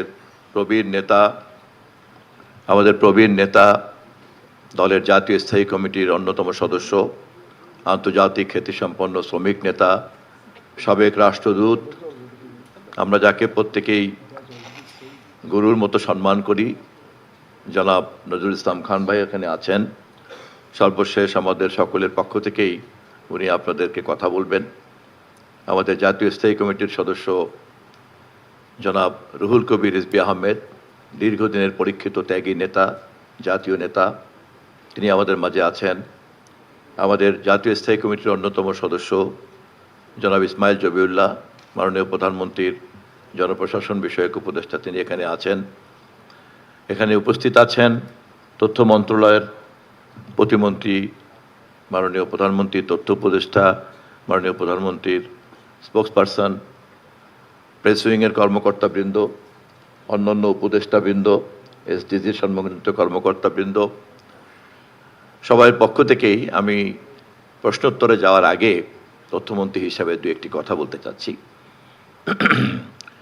আপনারা নিশ্চয়ই অবগত, দেশের বিজ্ঞ সাংবাদিক হিসাবে, যে 180 দিনের এই জবাবদিহিতার মঞ্চে যখন আপনাদের সামনে হাজির হয়েছি, এর প্রেক্ষাপটটি সম্পর্কে আমি অ্যাট এ গ্লান্স আপনাদেরকে একটু মনে করিয়ে দেই। আমি জানি আপনাদের সকলেরই স্মরণ আছে, দীর্ঘদিনের অন্যায়, অত্যাচার এবং ফ্যাসিবাদী বৈশিষ্ট্যের কারণে ক্ষুব্ধ ক্ষোভ যখন একটা বিস্ফোরণে রূপান্তরিত হলো, আমরা দেখেছি 2024-এর 5ই আগস্ট কিভাবে একটা গণবিক্ষোভ, গণবিদ্রোহে রূপান্তরিত হয়েছে এবং তার পরিণতিতে কিভাবে ফ্যাসিবাদের শিখণ্ডীরা সব পালিয়ে যেতে বাধ্য হয়েছে, সেই দৃশ্য আপনাদের সকলের সামনেই আছে। 2024-এর এই 5ই আগস্টকে জনগণের ক্ষোভ, বিক্ষোভ, বিদ্রোহের একটা প্রতীক হিসাবে আমরা আমাদের স্মরণ রেখেছি। আমরা দেখেছি 2025-এর ডিসেম্বর আমাদের দলের ভারপ্রাপ্ত চেয়ারম্যান তৎকালীন জনাব তারেক রহমান যখন দেশে এসে নেমেছেন, তখন সেই একই জনগণ, দেশের আপামর জনগণ, কিভাবে তাকে সম্বর্ধিত করেছেন, তাকে স্বাগত জানিয়েছেন, তার প্রতি ভালোবাসা, স্নেহ প্রকাশ করেছেন এবং কিভাবে তার প্রতি একটা প্রত্যাশা ব্যক্ত করেছেন। একই মুদ্রার একটি পিঠে ছিল ক্ষোভ 2024-এর 5ই আগস্ট, সেই মুদ্রারই অপর পিঠে ছিল 2025-এর 25শে ডিসেম্বর আমাদের নেতা তারেক রহমানের প্রতি প্রত্যাশা, ভালোবাসা এবং তাকে ঘিরে তাদের যে স্বতঃস্ফূর্ততা। আমাদের নেতা অত্যন্ত যথাযথভাবে তিনি বলেছেন, আই হ্যাভ এ প্ল্যান। দ্বিতীয় ঘটনা। তৃতীয়, আপনারা দেখেছেন আমাদের মাতৃতুল্য নেত্রী, গণতন্ত্রের মাতা, বাংলাদেশের গণতন্ত্র বিনির্মাণের 1000 বছরের ইতিহাসে যার নামটা লেখা থাকবে, সময়ের সংক্ষিপ্ততার কারণে সেই বর্ণনায় যাব না। মানুষের কি অকুণ্ঠ ভালোবাসা, কি অকুণ্ঠ সম্মান, কি অকুণ্ঠ শ্রদ্ধা নিয়ে সমস্ত মানুষকে শোকের সাগরে ভাসিয়ে দিয়ে কোটি মানুষের ভালোবাসায় ভাসতে ভাসতে আমাদের কাছ থেকে চিরদিনের মতো বিদায় নিয়েছেন 2025-এর 31শে ডিসেম্বর, 2024-এর 5ই আগস্ট, 2025-এর 25শে ডিসেম্বর এবং 2025-এর 31শে ডিসেম্বর। এই যে গণসম্পৃক্ততা, এই গণসম্পৃক্ততাই কিন্তু আমাদের সামনে পুরনো পরিস্থিতি থেকে নতুন পরিস্থিতিতে রূপান্তরের একটি বার্তা আমাদের সামনে হাজির করেছে। এবং এর মাঝে আমাদের নেতা তিনি এই পরিস্থিতি ভালো করে জানেন, বোঝেন বলেই কিন্তু 31 দফার প্রেক্ষাপটে দাঁড়িয়ে তিনি বলেছেন আই হ্যাভ এ প্ল্যান। ফলে এ কথা খুব পরিষ্কার। এরপরে যখন জনগণ তার ভোটাধিকার ফেরত পেল, ম্যান্ডেট পেল, এবং সেই ম্যান্ডেট নিয়ে জনাব তারেক রহমানের নেতৃত্বে আমরা যখন সরকার গঠন করেছি, যেই সরকারের পক্ষ থেকে আমরা আপনাদের সামনে জবাবদিহিতার মঞ্চে দাঁড়িয়ে আছি, পর্যায়ক্রমে মাঝে মধ্যেই দাঁড়াবো, সেখানে দাঁড়িয়ে আপনাদের সামনে কথা বলার সময় আপনাদের জানা এই প্রেক্ষাপটকেই আমি বিনীতভাবে নতুন করে স্মরণ করিয়ে রাখলাম। আমাদের যে পরিকল্পনা আমাদের নেতা ঘোষণা করেছেন, সেই পরিকল্পনার আলোকে নির্বাচনের ইশতেহার কি ছিল তাও আপনারা জানেন, ইশতেহারের কতটুকু আমরা বাস্তবায়ন করতে পেরেছি তাও আপনারা জানেন। আমাদের মাননীয় প্রধানমন্ত্রীর স্পোক্সপারসন ইতিমধ্যেই একটা নাতিদীর্ঘ বর্ণনা যতটা সম্ভব হাজির করেছেন। আমি শুধু বিনীতভাবে আপনাদেরকে মনে করিয়ে দিতে চাই যে যে ধ্বংসস্তূপের বিরুদ্ধে মানুষের ক্ষোভ ছিল, যার বহিঃপ্রকাশ ছিল 2024-এর 5ই আগস্ট, তার বিপরীতে মানুষের যে প্রত্যাশার এক বিশাল দূরদর্শী স্বপ্ন কাজ করেছে, যার প্রতিফলন ছিল 2025-এর 25শে ডিসেম্বর তারেক রহমানের আগমনকে ঘিরে। কি পরিমাণ ধ্বংসস্তূপ থাকলে পারে এই পরিমাণ ক্ষোভ থাকতে পারে যে পালিয়ে যেতে বাধ্য হয় ফ্যাসিবাদের শিখণ্ডীরা? কি পরিমাণ প্রত্যাশা থাকলে জনাব তারেক রহমানকে ঘিরে 2025-এর 25শে ডিসেম্বর এই পরিমাণ স্বতঃস্ফূর্ত ভালোবাসা বেরিয়ে পড়তে পারে? কি পরিমাণ শ্রদ্ধা ভালোবাসা থাকলে পরে বেগম খালেদা জিয়ার জানা যায় কোটি জনতার স্রোতে ভেসে উঠতে পারে? ফলে এই ধ্বংসস্তূপকে আগে আমাদের প্ল্যানকে বাস্তবায়ন করার, উপযোগী করার একটা দায়িত্ব আমাদের ঘাড়ে পড়ে আছে। ফলে আমাদের পুরো পরিকল্পনাটাকেই ধ্বংসস্তূপকে পরিকল্পনা মাফিক পুনর্গঠনের কাজে নিয়ে যাওয়ার জন্য প্রথম দিকের একটি পর্ব আমরা এখন অতিক্রম করছি। এই পর্বে সেই ধ্বংসস্তূপকে অর্থনীতি বলেন, সমাজ বলেন, রাষ্ট্র বলেন, রাষ্ট্রের প্রত্যেকটি অ্যাপারেটাসকে বলেন, প্রত্যেকটি অঙ্গ বলেন, প্রত্যঙ্গ বলেন, প্রতিটি জায়গায় এটাকে আমাদেরকে প্রথমে ততটুকুভাবে বিনির্মাণ করতে হচ্ছে যতটুকু বিনির্মাণ করতে পারলে আমাদের নেতার যে ঘোষিত আই হ্যাভ এ প্ল্যান, সেই প্ল্যানটাকে আমরা একটা কোর্স অফ অ্যাকশনে নিতে পারি। সে কারণেই প্রথম পর্বের এই দিনগুলিকে আমাদের ব্যয় করতে হচ্ছে যত না বেশি কর্মসূচি বাস্তবায়ন করার জন্য, তার চেয়ে বেশি বাস্তবায়ন করতে হচ্ছে ধ্বংসস্তূপকে নতুন কর্মসূচি গ্রহণ করার উপযোগী হিসাবে গড়ে তোলার জন্য। আপনারা নিশ্চয়ই প্রশ্ন করবেন, আপনাদের প্রশ্নের উত্তর দেওয়ার মধ্য দিয়েই আমাদের সরকার জবাবদিহিতার সংস্কৃতিকে চর্চা করবে এবং জনগণের সামনে হাজির হবে। আপনাদের কাছে জবাবদিহিতার এই সংস্কৃতি যখন আমরা চর্চা করব, তখন ধ্বংসস্তূপের এই পর্বটিকে আমাদের নতুন পরিকল্পনার কর্মসূচি গ্রহণ করার পর্বে নেওয়ার যে কঠিন পর্বটা, সেটিকে আপনারা মাথায় রাখবেন। আমি কেবলমাত্র বিনীতভাবে এটুকুই স্মরণ করিয়ে রাখছি। আপনাদের সবাইকে ধন্যবাদ জানাই। 1825 দিনের জন্য আমরা ম্যান্ডেট পেয়েছি সরকার জনগণের কাছ থেকে, তার মধ্যে মাত্র 180 দিনের জন্য এখন জবাবদিহিতা করতে বসছি। 1825 দিন আমরা অতিক্রম করব। এই 180 দিন ধ্বংসস্তূপকে গুছগাছ করা, মেরামত করা, যে কোনো ধ্বংসপ্রাপ্ত জিনিসকে কাজে লাগানোর আগে যে কি কি কাজ থাকতে পারে আপনারা সবই ভালো বোঝেন। ফলে প্রথম দিকের পর্ব আর শেষের দিকের পর্ব এর মধ্যে কিন্তু আমরা আশা করি আমরা যখন আমাদের মেয়াদের একটা নির্দিষ্ট পর্ব অতিক্রম করতে থাকবো। আমরা যত সামনের দিকে এগোবো তত স্মুথলি আমরা আমাদের প্ল্যানকে বাস্তবায়ন করতে পারবো যথাযথভাবে, যা ঘোষণা করেছেন আমাদের নেতা জনাব তারেক রহমান। ধন্যবাদ সবাইকে।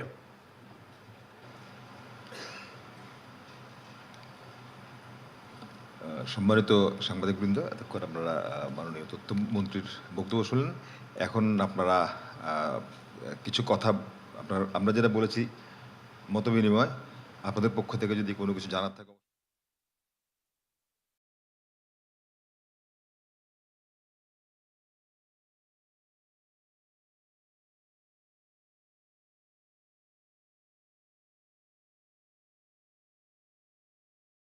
বর্তমানে এসে তারেক রহমানের সরকার সেই হাসপাতালকে 151 বেডে উন্নীত করছেন। তাহলে এই যে ধারাবাহিক উন্নতি আমরা যদি এগুলি বলি, এমন অসংখ্য বলতে পারা যাবে, প্রত্যেকটা জায়গাতে প্রত্যেকটা ক্ষেত্রে বলতে পারা যাবে যে এই সরকার কী কী কাজ করেছে। যেমন 31 দফা করেছে, এই 31 দফার পরে গতকালকের আগের দিন, তার মানে গত পরশু, আপনারা জানেন ডক্টর মাহাদি আমিন বলেছে যে 70,000 শিক্ষককে, 70,000-এর বেশি শিক্ষককে অবসরপ্রাপ্ত যারা জীবনে যে কদিন চাকরি করেছেন, এটা একটা কাহিনী আছে। সেটি হচ্ছে যে যখন বিএনপি সরকার প্রথমবারে ক্ষমতা এসেছিল, রাষ্ট্র পরিচালনার দায়িত্ব পেয়েছিলেন, তখন দেশনেত্রী বেগম খালেদা জিয়ার সময় শিক্ষকদের জন্য একটি কল্যাণ ফান্ড করেছিলেন, বেসরকারি শিক্ষকদের জন্য তখন করেছিলেন। এরপর দ্বিতীয় মেয়াদে যখন ক্ষমতা এসছেন, রাষ্ট্র পরিচালনার দায়িত্বে এসছেন, তখন করেছিলেন অবসর ভাতা বোর্ড। সেখানে শিক্ষকগণ তারা বেতনের একটি অংশ জমা দিতেন প্রতি মাসে, এবং সেখানে গভর্নমেন্ট আবার একটা দিতেন। দিয়ে যখন শিক্ষকরা তাদের জীবনের সোনালী সময় অতিক্রম করে যখন অবসরে যেতেন, তারা একটা নির্দিষ্ট অঙ্ক পেতেন। আপনারা আশ্চর্য হয়ে যাবেন যে সেটি হচ্ছে 2022 সাল থেকে 2026 সাল পর্যন্ত এই টাকা অবসরপ্রাপ্ত শিক্ষক যারা আছেন তাদেরকে দেওয়া বন্ধ করে রাখা হয়েছিল। কারণটা হচ্ছে ওই যে 2টা তহবিল করেছিলেন, সেই 2টা তহবিল তছরূপ করা হয়েছে। এর কারণে সেখান থেকে টাকা দেওয়া যায় নাই। তো এটা কিন্তু এই যে বিএনপির যে 31 দফা, এই 31 দফা ছিল না। সো স্বরাষ্ট্রমন্ত্রী বলছিলেন যে এটা হচ্ছে 32 দফা, যে আরেকটা পয়েন্ট। 31 দফা যা আছে সেগুলো তো বাস্তবায়ন করছি, এর বাইরেও কিছু বাস্তবায়ন করছে। এই জন্য আমার কাছে মনে হয় যে প্রশ্ন উত্তর মানে এটা না যে আমরা অনেকগুলি নেগেটিভ জিনিস জানা বের করবো। আমাদের কাছে মনে হয় এটাও একটা বড় বিষয় যে আমরা কি পেয়েছি, আমাদের প্রত্যাশার প্রাপ্তিগুলি পেয়েছি কিনা। আমার মনে হয় আপনারা, আমাদের নেতৃবৃন্দ এখানে আছেন, আপনারা যদি কি জানতে চান তাহলে আপনার প্রশ্ন করতে পারেন। হ্যালো,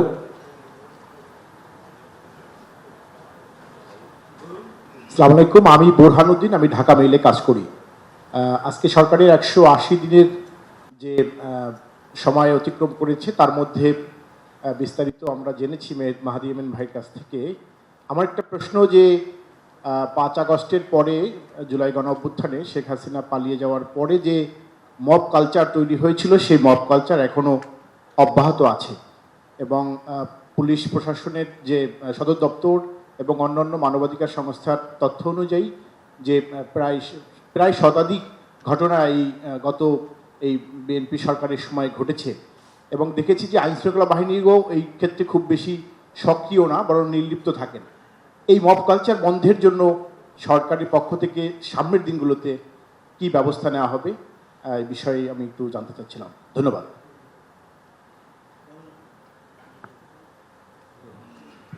বিসমিল্লাহির রহমানির রহিম।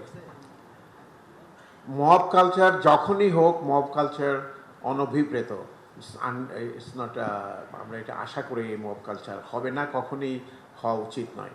আপনি যেটা বলেছেন রিসেন্টলি মব কালচার হয়েছে, এমন কোনো আমার কাছে স্পষ্ট উদাহরণ আমার কাছে নেই। রিসেন্টলি মব কালচার না, আমি বলতে দেন। আমি বলছি যেটা মব কালচার সেইভাবে যেটা অন্তর্বর্তীকালীন সরকারের শেষ দিকে হয়েছিল, সেই ধরনের মব কালচার নেই। তবে আমরা আপনাদের অ্যাসিওর করতে পারি এই ধরনের কোনো মব কালচার টলারেট করা হবে না। দেশ চলবে দেশের আইন অনুযায়ী, এবং সেটাকেই আমরা এনফোর্স করবো ইনশাআল্লাহ। Thank you. একটু সাপ্লিমেন্ট করি আমি, যে আপনার মাত্রাটা, মব কালচারের মাত্রাটা অনেক কমে গেছে। আর এটা হলো অনেকটা মানে পলিটিক্যাল সাপোর্ট বা কোয়াসি পলিটিক্যাল সাপোর্ট থাকে এই মব কালচারের পিছনে, একটা প্রচ্ছন্ন রাজনৈতিক ইয়ে থাকে। তো বোধোদয়টা সব জায়গায় হতে হবে। আর আমি বলি যে আইনের শাসন যত বাড়তে থাকবে তত এই মব কালচার কমে যাবে। যে আইনের শাসনের প্রত্যয় ঘোষণা করেছেন আমাদের মাননীয় প্রধানমন্ত্রী, সেখানে দেখুন কোনো বিরোধী মতের কারণে বা কোনো বিরোধী রাজনৈতিক নেতা আজকে হয়রানি হচ্ছেন। তো সুতরাং এই আইনি শাসনের যে আবহটা যতক্ষণ পর্যন্ত এটা বিরাজমান থাকবে বা এটা যত এগিয়ে যাবে মব কালচার তত কমে যাবে। ধন্যবাদ।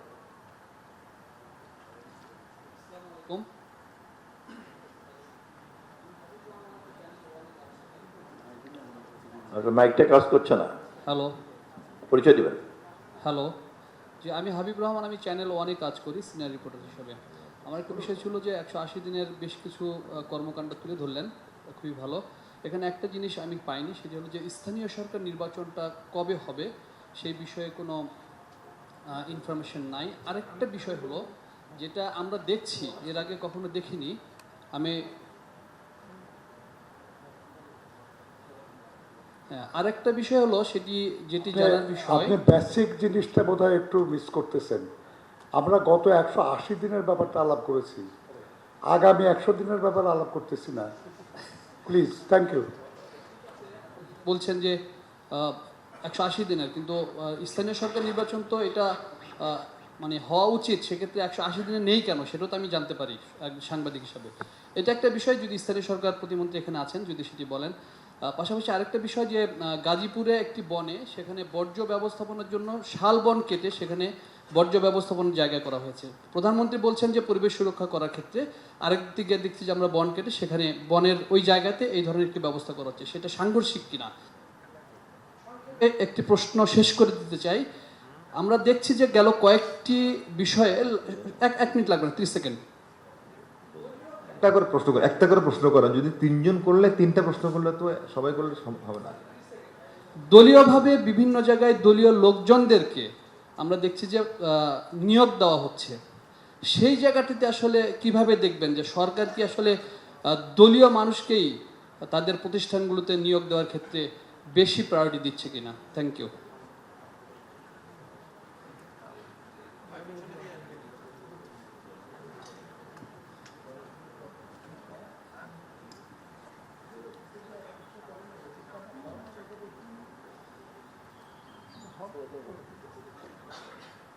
বিসমিল্লাহির রহমানির রহিম।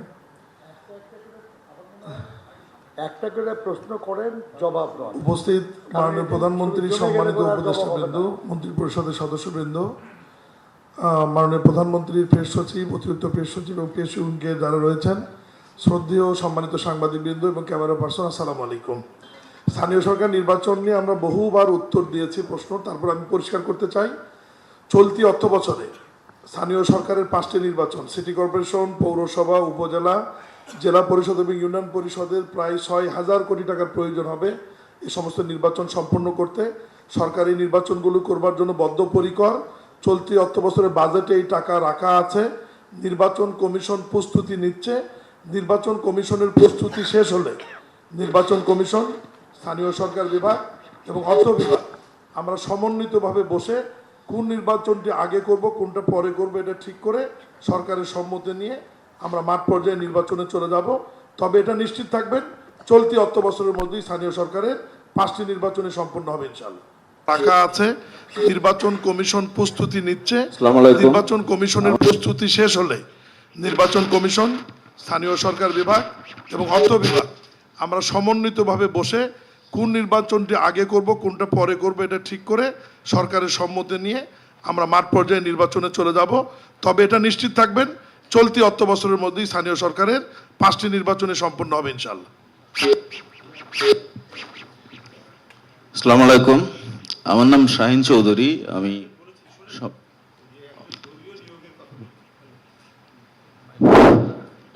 পৃথিবীর কোন দেশে দলীয় নিয়োগ হয় না এটা শুধু আমাদের বলি। মার্কিন যুক্তরাষ্ট্রে বা ইংল্যান্ডে বা ইউরোপের আরও অনেক দেশে পুলিশ কমিশনার পর্যন্ত পলিটিক্যালি অ্যাপয়েন্টেড হয়, পোস্টমাস্টার জেনারেল পর্যন্ত পলিটিক্যালি অ্যাপয়েন্টমেন্ট হয়।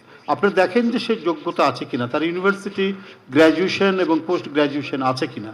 এবং আপনাদের আরেকটা জিনিস বলে রাখি, মার্কিন যুক্তরাষ্ট্রে একটা নির্বাচন হলে যদি একটা পার্টির নতুন প্রেসিডেন্ট হন, তাহলে আগের প্রেসিডেন্টের যে চাকরিগুলো ফেডারেল চাকরি 18,000 ফেডারেল চাকরি একসাথে চলে যায়, আবার নতুন 18,000 চাকরি দিতে হয় নতুন দলের নতুন প্রেসিডেন্টকে। এই স্পয়েলের সিস্টেম বলা হয় এটাকে। এই স্পয়েলের সিস্টেম পৃথিবীর বহু দেশে আছে, গণতান্ত্রিক দেশে আছে। আপনাদের দেখার বিষয় বা গণমাধ্যমের যে বিষয়টি দেখার, যে সে ওই জায়গার জন্য কোয়ালিফাইড কিনা, তার কোনো একটা ভালো বিশ্ববিদ্যালয় বা ভালো শিক্ষা প্রতিষ্ঠান, আলমা মাটার যেটাই বলি না কেন, সেখান থেকে তার মানে ডিগ্রি আছে কিনা, সে কমপক্ষে তার স্ট্রং কমন সেন্স আছে কিনা, এগুলো হচ্ছে বিবেচ্য বিষয়। কিন্তু এবং সে কাজ করার যোগ্য কিনা। আপনার সঙ্গে আরও কথা বলবেন নজরুল ভাই। আসসালামু আলাইকুম, আমার নাম শাহিন চৌধুরী, আমি সম্পাদক এবি নিউজ। প্রথমেই সবাইকে ধন্যবাদ জানাচ্ছি যে আজকে 180 দিনের মাথায় সাংবাদিকদের মুখোমুখি হওয়ার জন্য। বিশেষ করে উপদেষ্টা মাহাদি আমানকে ধন্যবাদ যে তিনি একটি বিস্তারিত তথ্য তুলে ধরেছেন। আসলে একটি বিধ্বস্ত অর্থনীতির উপরে দাঁড়িয়ে এই সরকার তার যাত্রা শুরু করেছে। শুরুতেই অনেক দায়িত্বশীল কাজ করেছে, সেটা আমরা জানছি। কিন্তু একটি বিষয় আমি পয়েন্ট আউট করতে চাই, যে নির্বাচনের মাধ্যমে আপনারা এই সরকার গঠন করেছেন, একই দিনে কিন্তু একটি গণভোট হয়েছে এবং গণভোটে জুলাই সনদ গৃহীত হয়েছে ভোটের মাধ্যমে। সেই জুলাই সনদ বাস্তবায়ন নিয়ে আপনাদের মধ্যে একটু শৈথিল্য দেখা যাচ্ছে এবং এই কারণে বিরোধী দলের সঙ্গে আপনাদের একটা গ্যাপ তৈরি হয়েছে। আপনারা দেখতে পাচ্ছেন যে 5.5 মাসের মাথায় জামাত এবং অন্যান্য দলগুলো বলতে শুরু করেছে যে সরকার ব্যর্থ হয়েছে। আমার প্রশ্ন হচ্ছে যে বিরোধী দলের সঙ্গে গ্যাপ পূরণ করার জন্য জুলাই সনদ বাস্তবায়নের ব্যাপারে কতদিন নাগাদ উদ্যোগ গ্রহণ করবেন? সবাইকে ধন্যবাদ।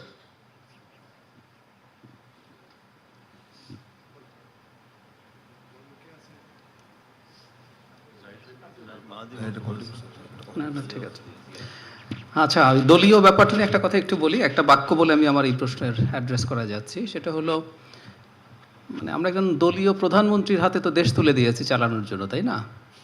সো অন্যান্য জায়গায়ও দলীয় ব্যক্তিরাও নিশ্চয়ই ভালো করবেন এবং নজরুল ইসলাম খান যা বললেন সেটাই হচ্ছে ব্যাপার। উনারা কেমন করছেন, কোনো সমস্যা আছে কিনা, সেগুলো রায়দার আমরা নিয়ে আসবো। জুলাই সনদ নিয়ে বিরোধী দল কথা বলছেন, কথা তারা বলবেন এবং বিরোধী দলের কাজই হচ্ছে তারা সরকারের সাথে যেসব জায়গায় কনফ্লিক্টিং পয়েন্টস আছে সেগুলো নিয়ে কথা বলবেন। কিন্তু আমরা খেয়াল করব জুলাই সনদ নিয়ে আদিতেই একটা ডিবেট ছিল এবং বিএনপি তখনও নির্বাচন হয়নি, নির্বাচনের আগে তার অবস্থান স্পষ্ট করেছে সব সময়। মানে এই যে জুলাই সনদ বাস্তবায়ন বা জুলাই সনদ বলতে আমরা কি বুঝবো, এ নিয়ে একটা অস্পষ্টতা আছে, তাই না?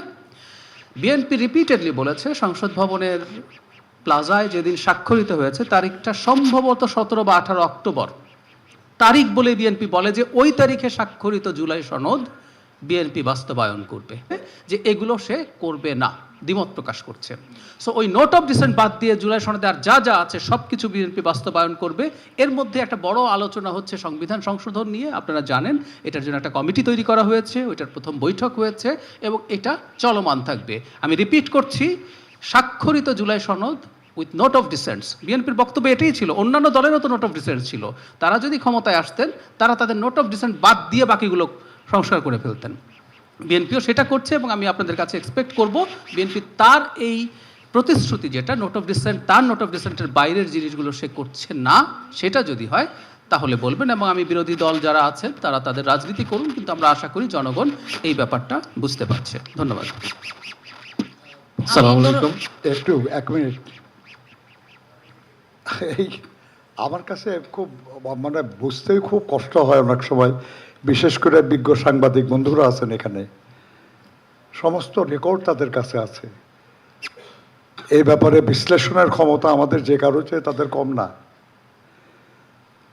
জুলাই জাতীয় সনদের যে ডকুমেন্ট সরকার থেকে প্রকাশ করা হয়েছিল, যে ডকুমেন্টে বাংলাদেশের প্রায় উল্লেখযোগ্য সব রাজনৈতিক দলের প্রতিনিধিরা দস্তখত করেছেন এবং দস্তখত করেছেন কোনো কক্ষে বসে না, জাতীয় সংসদের দক্ষিণ প্লাজায় জনগণের সামনে।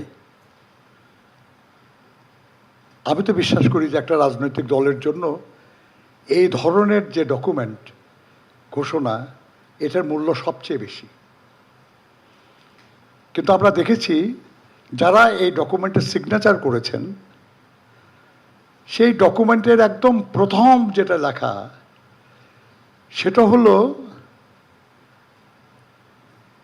কেন এই জুলাই জাতীয় সনদ। সংবিধান সংশোধনের কথা বলা হয়েছে সংস্কারের লক্ষ্যে। আমরা দেখি বদলে গেছে, সংশোধন শব্দটা বড় অপছন্দ হয়ে যাচ্ছে, কিন্তু ওটা তারা দস্তখত করেছে সবাই। সবাই যেটা দস্তখত করেছে সেখানে বলা আছে যে কোনো আলোচনায় দ্বিমতের সুযোগ থাকে, কিন্তু সেই দ্বিমত সঠিক কিনা, গ্রহণযোগ্য কিনা, এটা বিচারের ভার জনগণের উপর। এই জুলাই জাতীয় সনদে এই কথাগুলি স্পষ্ট লেখা আছে যে যারাই যে বিষয়ে কোনো নোট অফ ডিসেন্ট দিয়েছে, এটা যদি তারা তাদের নির্বাচনী ইশতেহারে উল্লেখ করে জনগণের ম্যান্ডেটের জন্য পেশ করে, আর তারা জনগণের ম্যান্ডেট পায়, তাহলে তারা সেই অনুযায়ী বাস্তবায়ন করবে। এটা সকলের দস্তখত আছে। কোথায় আপনি সরে যাচ্ছেন কেন? আপনি যা দস্তখত করছেন ওখান থেকে সরে যান। আর আমাদের কয়েকজন এক্সপার্টরা তারা একটা ড্রাফট করলো যেখানে যা ডিসিশন হয় নাই সেটাকে ডিসিশন বলে বলা হলো, ওটা পছন্দ করতেছেন। কখনো স্বীকার করেন না যে গণভোটের যে ডকুমেন্ট, সেই ডকুমেন্ট আপনাদের সঙ্গে পরামর্শ করে করা হয়েছে। আমাদের বিরোধী এক রাজনৈতিক দল আছে, তারা কিন্তু এটা স্বীকার করে না। আমরা তো জানিই না আর কি। তারা এটা রাষ্ট্রপতির একটা অধ্যাদেশ আকারে তারা এটা প্লেস করেছে। আমরা সবসময় বলেছি যে স্বাক্ষরিত যে জাতীয় সনদ, সেটা বাস্তবায়নের লক্ষ্যে হাবড় দেবেন। আমরা কখনো বলি নাই যে খালি এই ডকুমেন্টটা। আমরা সবসময় বলেছি যে ডকুমেন্টে আমরা সবাই একমত হয়েছি, এটাই হলো জনগণের ম্যান্ডেট। এবং সেখানে বলা আছে যে যা নোট অফ ডিসেন্ট দিছে, এটা বিএনপি খালি নোট অফ ডিসেন্ট দেয় নাই তো। আজকে যা সংসদীয় বিরোধী দল তাদেরও নোট অফ ডিসেন্ট আছে। জুলাই জাতীয় সনদ পড়ে দেখেন, বলা হয়েছে যারাই যে নোট অফ ডিসেন্ট দিয়েছে, এটা তারা তাদের নির্বাচনী ইশতেহারে উল্লেখ করবে, জনগণের সামনে উপস্থাপন করবে। জনগণ যদি এটার প্রতি সমর্থন দেয়, তাহলে তারা সেই অনুযায়ী বাস্তবায়ন করবে। আমরা আমাদের কথা থেকে সরি নাই, আমরা আমাদের প্রতিশ্রুতিতেই আছি।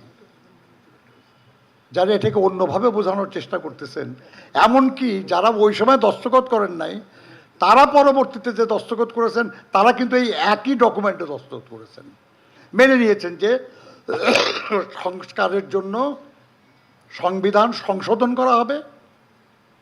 এবং কি সংশোধন, সেটা যে সনদে উল্লেখ আছে, সেখানে যদি কোনো দ্বিমত থেকে থাকে, এটা জনগণের সামনে নির্বাচনী ইশতেহারের মাধ্যমে উপস্থাপন করা হবে। জনগণের ম্যান্ডেট পেলে সে অনুযায়ী বাস্তবায়ন করা হবে। এর পরেও আমাদের মাননীয় প্রধানমন্ত্রী সংসদে বলেছেন যে দেখেন, যাই কিছু হোক, এটা যখন বিল আকারে সংশোধনে আসবে, তখন তো আমরা সবাই এটা নিয়ে আলোচনা করতে পারবো। এবং এই আলোচনায় যদি আমাদের মতের চেয়ে বেটার কোনো অভিমত আমরা পাই, হতে পারে আমরা সেটা গ্রহণ করব। কিন্তু আলোচনাই করতে চাবেন না, এই নিয়ে যে একটা কমিটি করার কথা হয়েছে সেখানে অংশগ্রহণ করতে যাবেন না। গণতন্ত্রে তো আলোচনার কোনো বিকল্প নেই, সংসদে হোক সংসদের বাইরে হোক। কাজে আমরা মনে করি এই নিয়ে কোনো দ্বন্দ্ব বিসম্বাদের কিছু নাই। আল্লাহর ওয়াস্তে আপনারা সমস্ত ডকুমেন্টগুলি একটু দেখেন, দেখে যদি মনে করেন যে আমরা দোষ করেছি, বলেন, আমরা সংশোধনের চেষ্টা করব। Thank you. এটা সবশেষ কোশ্চেনটা আপনি করেন তাহলে। আমার নাম নুরনাহার উইলি, আমি মাছরাঙা টেলিভিশনে কাজ করি। 5 আগস্টের পরে দেখা গেছে যে আসলে জেল থেকে অনেক শীর্ষ সন্ত্রাসী বা জঙ্গি যারা অনেকে বেরিয়ে গিয়েছিল একটু সুযোগ নিয়ে, এবং তারা অনেকে আসলে এখন দেখা যাচ্ছে অনেকভাবেই তাদের নাম আসছে বিভিন্ন অপরাধমূলক কর্মকাণ্ডে। এই বিষয়টা কি আইন শৃঙ্খলা পরিস্থিতি সামলাতে বেগ পেতে হলো কিনা এই বিষয়টার কারণে?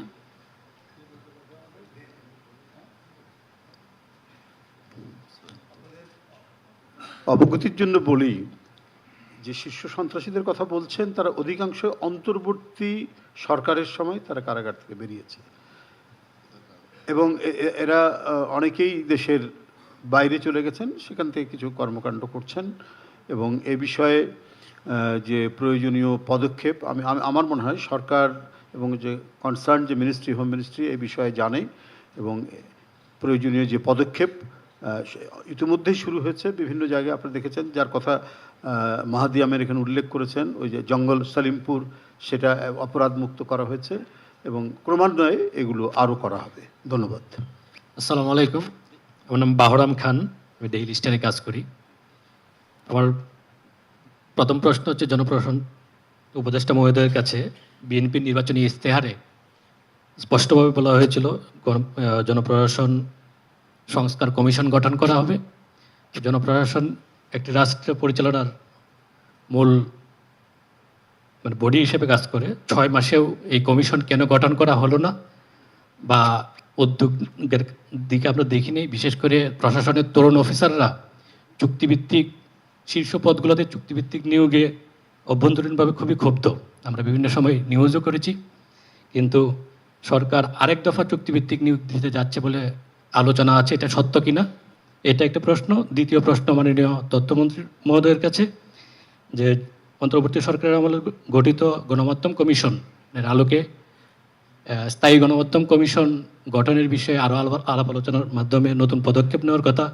6 মাসের মধ্যেও এই ধরনের কোনো পদক্ষেপ কেন হলো না, সরকারের কতদিনের ভিতরে নিতে পারে সেই বিষয়ে যদি বলেন। অসংখ্য ধন্যবাদ।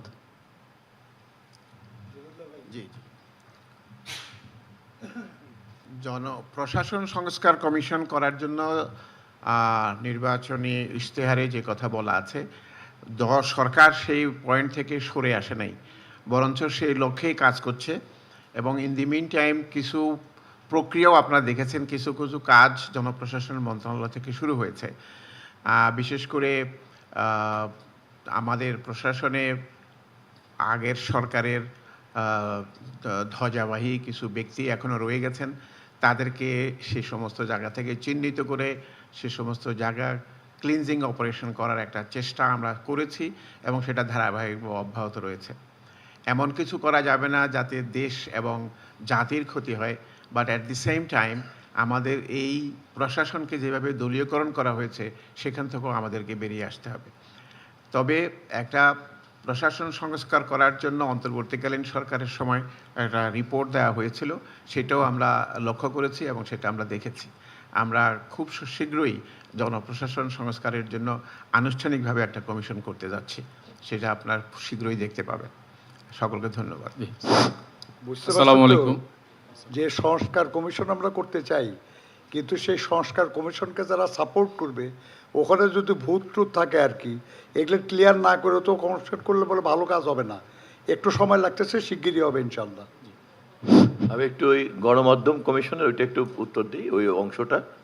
সেটা হচ্ছে যে গণমাধ্যম কমিশন গঠন করার ব্যাপারে আমাদের নির্বাচনী ইশতেহারে এবং 31 দফার মধ্যেও আমরা এ ব্যাপারে প্রতিশ্রুতি দিয়ে রেখেছি। ইতিমধ্যেই মাননীয় প্রধানমন্ত্রীর সঙ্গে গণমাধ্যমের যারাই কথা বলেছেন তারা সবাই আমাদের সরকারকে এবং মাননীয় প্রধানমন্ত্রীকে প্রশংসা করেছেন যে এই প্রথম এ পর্যন্ত কোনো গণমাধ্যমে কোনো ধরনের কোনো সরকারি নিয়ন্ত্রণ এবং প্রভাব তারা অনুভব করেন নাই। সেই কারণে তারা আনুষ্ঠানিকভাবে একাধিকবার মাননীয় প্রধানমন্ত্রীকে তারা ধন্যবাদ জানিয়েছেন, অভিনন্দন জানিয়েছেন। এই ব্যবস্থাটাকে প্রাতিষ্ঠানিক করার জন্য গণমাধ্যম কমিশন গঠন করার তাদের আগ্রহ এবং আমাদের প্রতিশ্রুতির মধ্যে কোনো অমিল নাই। মাননীয় প্রধানমন্ত্রীর নির্দেশে আমরা অংশীদারদের সঙ্গে বৈঠক করার উদ্যোগ নিয়েছি এবং অংশীদারদের সঙ্গে বৈঠকের কাজও আমরা প্রায় শেষ করে নিয়ে এসেছি। এখন আমরা ওয়ার্কিং গ্রুপ করব, তারা একটা ন্যাশনাল অ্যাকশন প্ল্যানের ড্রাফট তৈরি করবেন, দেন আমরা এটা সরকার ক্যাবিনেটের কাছে উপস্থাপন করব। কাজ এগিয়ে চলছে সকলকে সাথে নিয়ে। সাংবাদিক বন্ধুগণ, আমি একটু সবার দৃষ্টি আকর্ষণ করছি, আমরা যদি প্রশ্ন করি আমরা সারাদিন প্রশ্ন করতে পারবো। আমি জানি আপনাদের হয়তো আরও অনেক কথা বলার আছে, কিন্তু একটা বড় বিষয় কি, আমরা গত 6 মাসে কী ধরনের উল্লেখযোগ্য কাজগুলি করেছি, এই কাজগুলির একটি তালিকা আপনারা presswing.pmo.gov.bd এখানে গেলে ডিটেইল কাজগুলি পাবেন আপনারা। প্রত্যেকটা মন্ত্রণালয়ের অধীনে, প্রত্যেকটা সংস্থা, অধিদপ্তর সবগুলোর অধীনে, ডিভিশনের অধীনে আমরা কী কী কাজ করেছি, বর্তমান সরকার 6 মাসের উল্লেখযোগ্য পদক্ষেপগুলি আছে। তো সেখানে গেলে আমার ধারণা আপনারা যা প্রশ্ন করবেন এগুলি পেয়ে যাবেন। আমরা বরং এখন 1টার বেশি বেজে গেছে। আসসালামু আলাইকুম, আমার নাম শফিকুল ইসলাম, আমি কালবেলার ডেপুটি চিফ রিপোর্টার। আমার দুটি বিষয়ে কোশ্চেন, একটি ভূমিকা ছাড়াই বলছি, একেবারে ভূমিকা ছাড়া দুইটা কোশ্চেন। একটা হলো বর্তমানে জ্বালানি সংকট নিয়ে বর্তমান সরকারের দীর্ঘমেয়াদী কি প্ল্যান আছে একটি, আরেকটি হচ্ছে যে স্বৈরাচার সরকারের যে আইজিপি ছিলেন বেনজির আহমেদ, আমরা দেখেছিলাম যে তাকে দুবাইয়ে গ্রেফতার করা হয়েছিল, সম্প্রতি তিনি ছাড়া পেয়েছেন, তো তাকে বাংলাদেশে ফেরত আনার ব্যাপারে সরকার প্রক্রিয়াধীন বলছে, এই বিষয়টি সম্পর্কে একটু বলবেন, ধন্যবাদ। এই প্রশ্নের উত্তর আমাদের নেতা নজরুল ইসলাম খান দিচ্ছেন এবং এর মধ্য দিয়েই নজরুল ইসলাম খান আপনাদের সবাইকে ধন্যবাদ জানিয়ে সমাপ্তি ঘোষণা করবেন।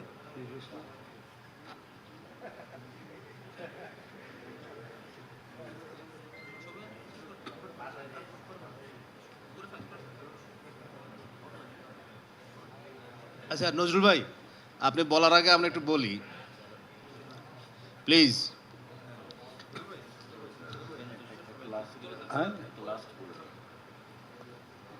নজরুল ভাই একটু আপনি বলার আগে আমি একটু বলছি যে আমরা তো প্রশ্ন করতে করতে এই জায়গায় তো মাত্র কয়েক মাস হলো হয়তো প্রশ্নের বাইরে আছি, কিন্তু প্রধানমন্ত্রীর কার্যালয়ে যে এভাবে প্রশ্ন করা যায়, বিগত প্রশ্নগুলো শুনে যে সরকারকে প্রশ্ন করতে হবে, ক্ষমতাকে প্রশ্ন করা যায়, সেটি আজকের সংবাদ সম্মেলনে প্রথম আমার ধারণা অনেকটা পরিষ্কার হলো এই 180 দিন উপলক্ষে।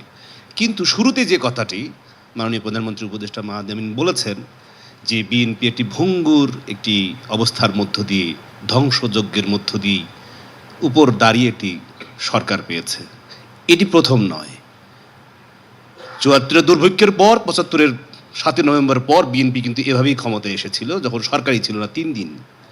তারপর 9 বছরের স্বৈরাচার এরশাদের শাসনের পর তারপরে কিন্তু ক্ষমতা এসেছে বিএনপি, এবং তারপরে কিন্তু চট্টগ্রামে ভয়াবহ জলোচ্ছ্বাস এবং অসংখ্য মানুষের প্রাণহানি। কোষাগারে তখন ছিল মাত্র 27 কি 28 মণ চাল। একই রকমভাবে 2001 সালে ক্ষমতায় আসার আগে অর্থনীতি পুরো শেষ হয়ে গিয়েছিল এবং নানা ধরনের ঘটনা। কিন্তু বিএনপি কখনোই খুব বেশি মানে বেটার একটা ভিত্তির উপর ক্ষমতা এসে পেয়েছে এরকম কোনো ঘটনা কিন্তু বিএনপি ক্ষমতা আসার পরে ইন্টারন্যাশনাল ম্যাগাজিনে কিন্তু লেখা হয়েছে বিএনপিকে নিয়ে ইমাজিন টাইগার। সো বাংলাদেশের মানুষের যে প্রত্যাশা বিএনপির কাছে কিন্তু অনেক বড়, সেই ইমাজিন টাইগারের কিছু তো যাত্রা নিশ্চয়ই শুরু হয়েছে, যে মাননীয় প্রেস সচিব মহোদয় যেটা বললেন যে আমরা তার তথ্য পাবো। কিন্তু আজকের এই প্রেস কনফারেন্সে একটি বিষয় আমাদের জন্য যেটি, যে আমরা যে পদে এখন সংবাদ মাধ্যমে কাজ করছি, টেলিভিশনে কাজ করছি, যে আমরা কিন্তু তেল নিয়ে আসিনি আপনাদেরকে দেওয়ার জন্য, আপনাদেরকে প্রশ্ন করার প্রশ্নই নিয়ে এসেছি, প্রশ্ন করলাম, নিশ্চয়ই এই উত্তরগুলো আপনারা দিচ্ছেন এবং এই উত্তরগুলোকে আমরা মানুষের কাছে দেব। কিন্তু আমি বড় বিষয় বলতে চাই, একটি প্রশ্ন, সেটা যে বাংলাদেশের বড় সংকট রোহিঙ্গা সংকট, সেই সংকটের সমাধানে সেটি বেগম খালেদা জিয়াও বলে গেছেন, একই রকমভাবে সরকার নির্বাচনী ইশতেহারের মধ্যেও আছে। এই 6 মাসে তার কোনো অগ্রগতি যদি জানানো সম্ভব হয় আজকের এই সংবাদ সম্মেলনে আরেকবার একটু বলবেন, ধন্যবাদ।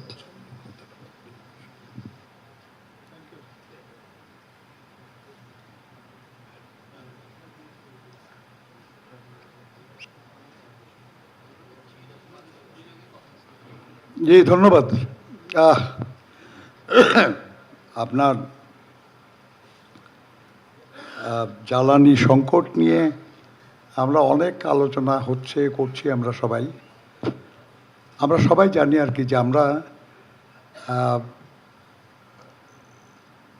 জ্বালানি আমদানি নির্ভর। আমাদের বহু বছর ধরেই আমাদের দেশে বিদ্যুৎ উৎপাদন বা গ্যাস আহরণের ব্যাপারে খুব বেশি উদ্যোগ নেওয়া হয় নাই। আপনাদের স্মরণ থাকতে পারে যে এই দেশে প্রথম খনিজ সম্পদ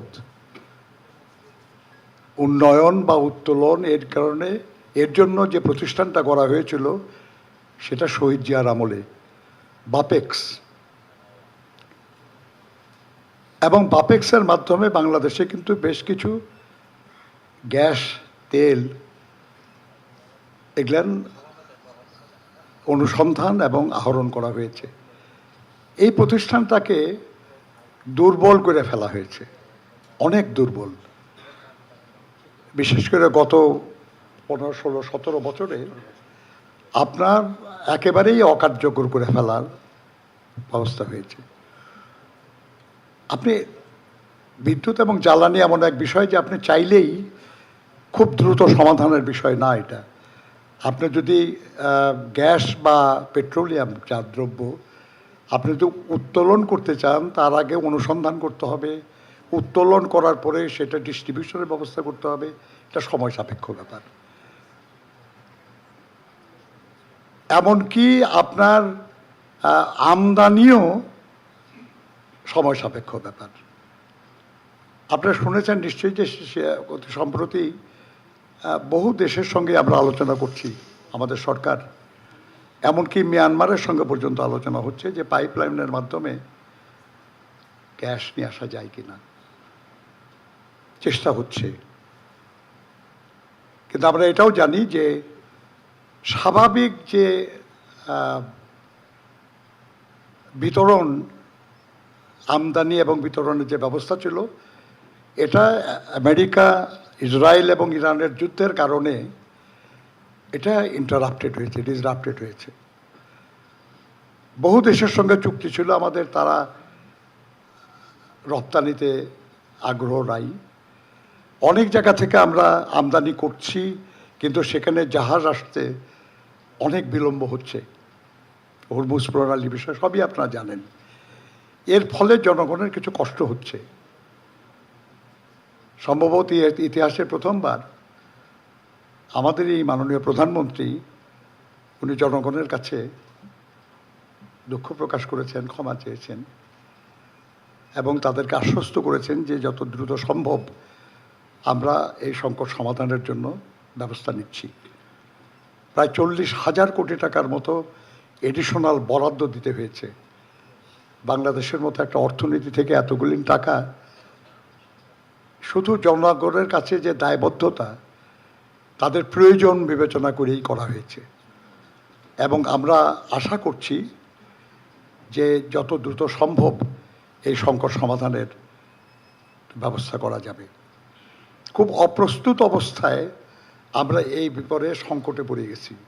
কে জানতো যে এই যুদ্ধটা এভাবে শুরু হবে, তাই না? কে জানতো যে আমাদের সমস্ত আমদানি প্রক্রিয়া বিলম্বিত হবে? যাই হোক, এটাকে হ্যান্ডেল করার চেষ্টা করা হচ্ছে। কষ্ট হচ্ছে, আমরা সেই জন্য দুঃখিত, কিন্তু আমরা সমাধানের জন্য চেষ্টা করছি। আমরা আশা করছি যে পারবো আমরা ইনশাল্লাহ, কারণ আমাদের আন্তরিকতার কোনো অভাব নাই এবং আমাদের মাননীয় প্রধানমন্ত্রীর চেষ্টার কোনো ত্রুটি নাই। আপনারা বেনজির সাহেব সম্পর্কে জানতে চাইছেন। আপনারা জানেন যে বাংলাদেশের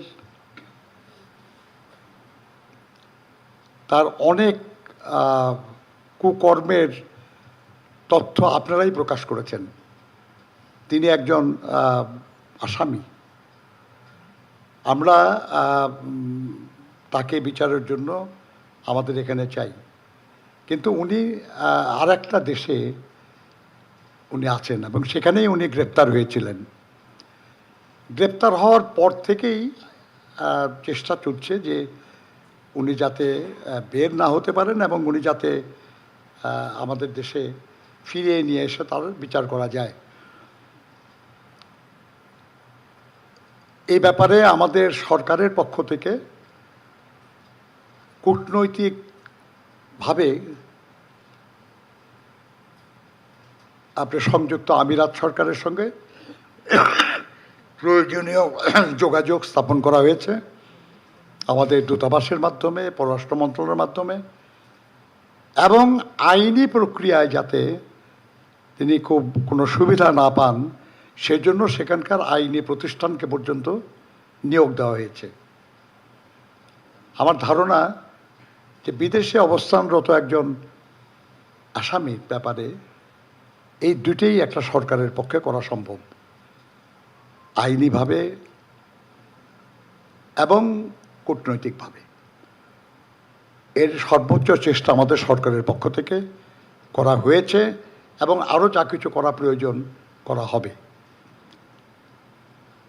প্রিয় সহকর্মীগণ, আমরা প্রশ্নগুলির মধ্যে প্রায় এগলান হয়ে গেছে। আমি কৃতজ্ঞ যে আপনারা সবাই এসছেন এখানে এই আলোচনায় ওখানে উপস্থিত হওয়ার জন্য, এবং আমরা একটু উন্মুক্তই থাকতে চাই, কারণ আমাদের গোপন করার কিছু নাই, প্রয়োজনও নাই।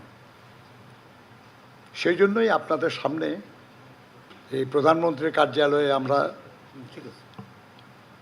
আমরা আপনাদের প্রশ্নের জবাব দিতে যাচ্ছি।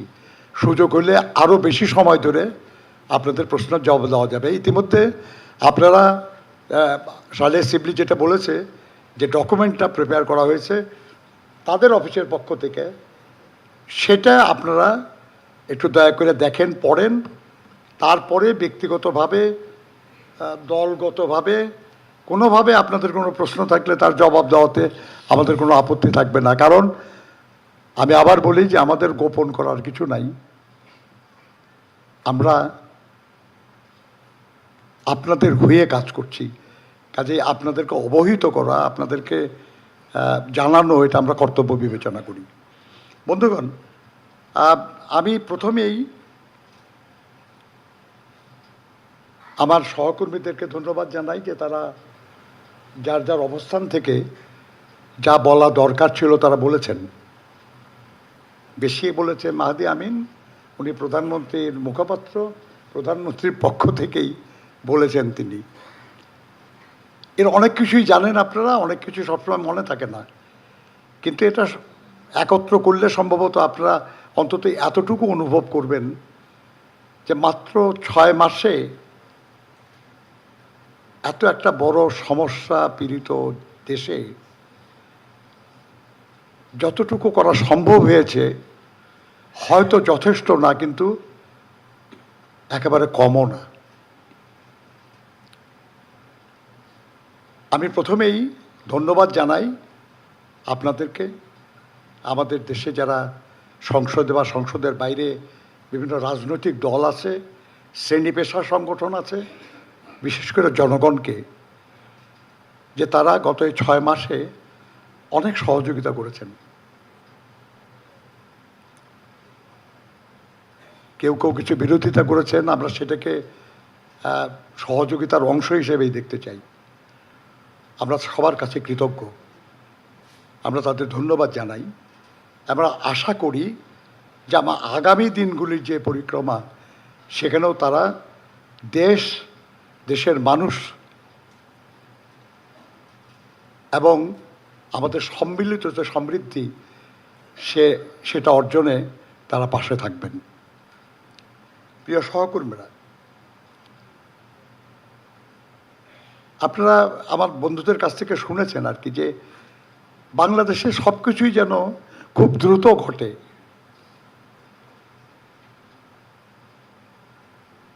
তারেক রহমান সাহেব অনেক বছর বিদেশে বাধ্য হয়ে অবস্থানের পরে দেশে ফিরলেন 25শে ডিসেম্বর 2025 সালে। 25 ডিসেম্বর, তার মাত্র কয়েকদিনের মধ্যে 30শে ডিসেম্বর তিনি তার মাকে হারালেন। ভাবেন যে একজন মানুষ তার বাপকে হারিয়েছেন, শহীদ হয়েছেন তার বাপ, একমাত্র ছোট ভাইকে হারিয়েছেন, দেখেনও নাই মৃত্যুর সময়, এবং সেও একটা স্বৈরাচারী শাসনের অপশাসনের শিকার হয়ে মারা গেছে। অবশিষ্ট ছিল শুধু মা, সে মাকেও হারালেন তিনি। কিন্তু মাকে হারানোর বেদনা সহ্য করার জন্য সময়ও পেলেন না। 31শে ডিসেম্বর তার দাফন হলো, 12ই ফেব্রুয়ারিতে দেশে নির্বাচন। উনি দলের চেয়ারম্যান, ভারপ্রাপ্ত চেয়ারম্যান। নির্বাচনের আগে কত কাজ এবং কত সফর, কত কিছু, কত দ্রুত কাজ করতে হয়েছে আপনি অনুমান করতে পারেন। আল্লাহর মেহেরবানি, জনগণের সমর্থনে আমরা রাষ্ট্র পরিচালনার দায়িত্ব পেলাম, এবং এত সমস্যা, এত সংকট যখন উনি দায়িত্ব নিলেন, আমার মনে আছে সংসদে উনি একদিন বক্তব্য রাখছিলেন যে এই চেয়ারটা বড় বেশি গরম, আসলেও তাই, সামর্থ্য সীমিত, প্রয়োজন অনেক বেশি। এরকম পরিস্থিতিতে নেতৃত্ব দেওয়া খুব সহজ না, কিন্তু আল্লাহর মেহেরবানি এটাও যে তিনি ইনহেরিট করেছেন এই যোগ্যতা। তার বাবা শহীদ প্রেসিডেন্ট জিয়াউর রহমান 7ই নভেম্বর, উনি রাষ্ট্রপতি ছিলেন না, কিন্তু মূল দায়িত্বে ছিলেন। 7ই নভেম্বরের দিন বাংলাদেশে কোনো জাতীয় সংসদ ছিল না, কোনো মন্ত্রিসভা ছিল না, একদিন বয়সী একজন রাষ্ট্রপতি ছিলেন মাত্র। সমস্ত ক্ষেত্রে বিশৃঙ্খলা ছিল, সশস্ত্র বাহিনী বলেন, প্রশাসন বলেন, ব্যবসা বাণিজ্যে বলেন, সমাজে বলেন, প্রচণ্ড রকমের অনিশ্চয়তা, বিশৃঙ্খলা। এই দেশটা টিকবে কিনা এই নিয়ে দুশ্চিন্তা। সেই সময়ে দায়িত্ব নিয়ে এই ক্রাইসিস ম্যানেজমেন্ট এবং এটাকে গোছানো এবং গুছিয়ে এটাকে সামনের দিকে এগিয়ে নেওয়া, এটা প্রথম সম্ভব করেছিলেন শহীদ প্রেসিডেন্ট জিয়াউর রহমান বীর উত্তম, তারই সন্তান জনাব তারেক রহমান। একইভাবে 1991 সালে দেশনেত্রী বেগম খালেদা জিয়া যখন রাষ্ট্র পরিচালনার দায়িত্ব পেলেন, সেই সময় বাংলাদেশের উন্নয়ন বাজেট 100% বিদেশি ঋণ এবং সাহায্য নির্ভর ছিল।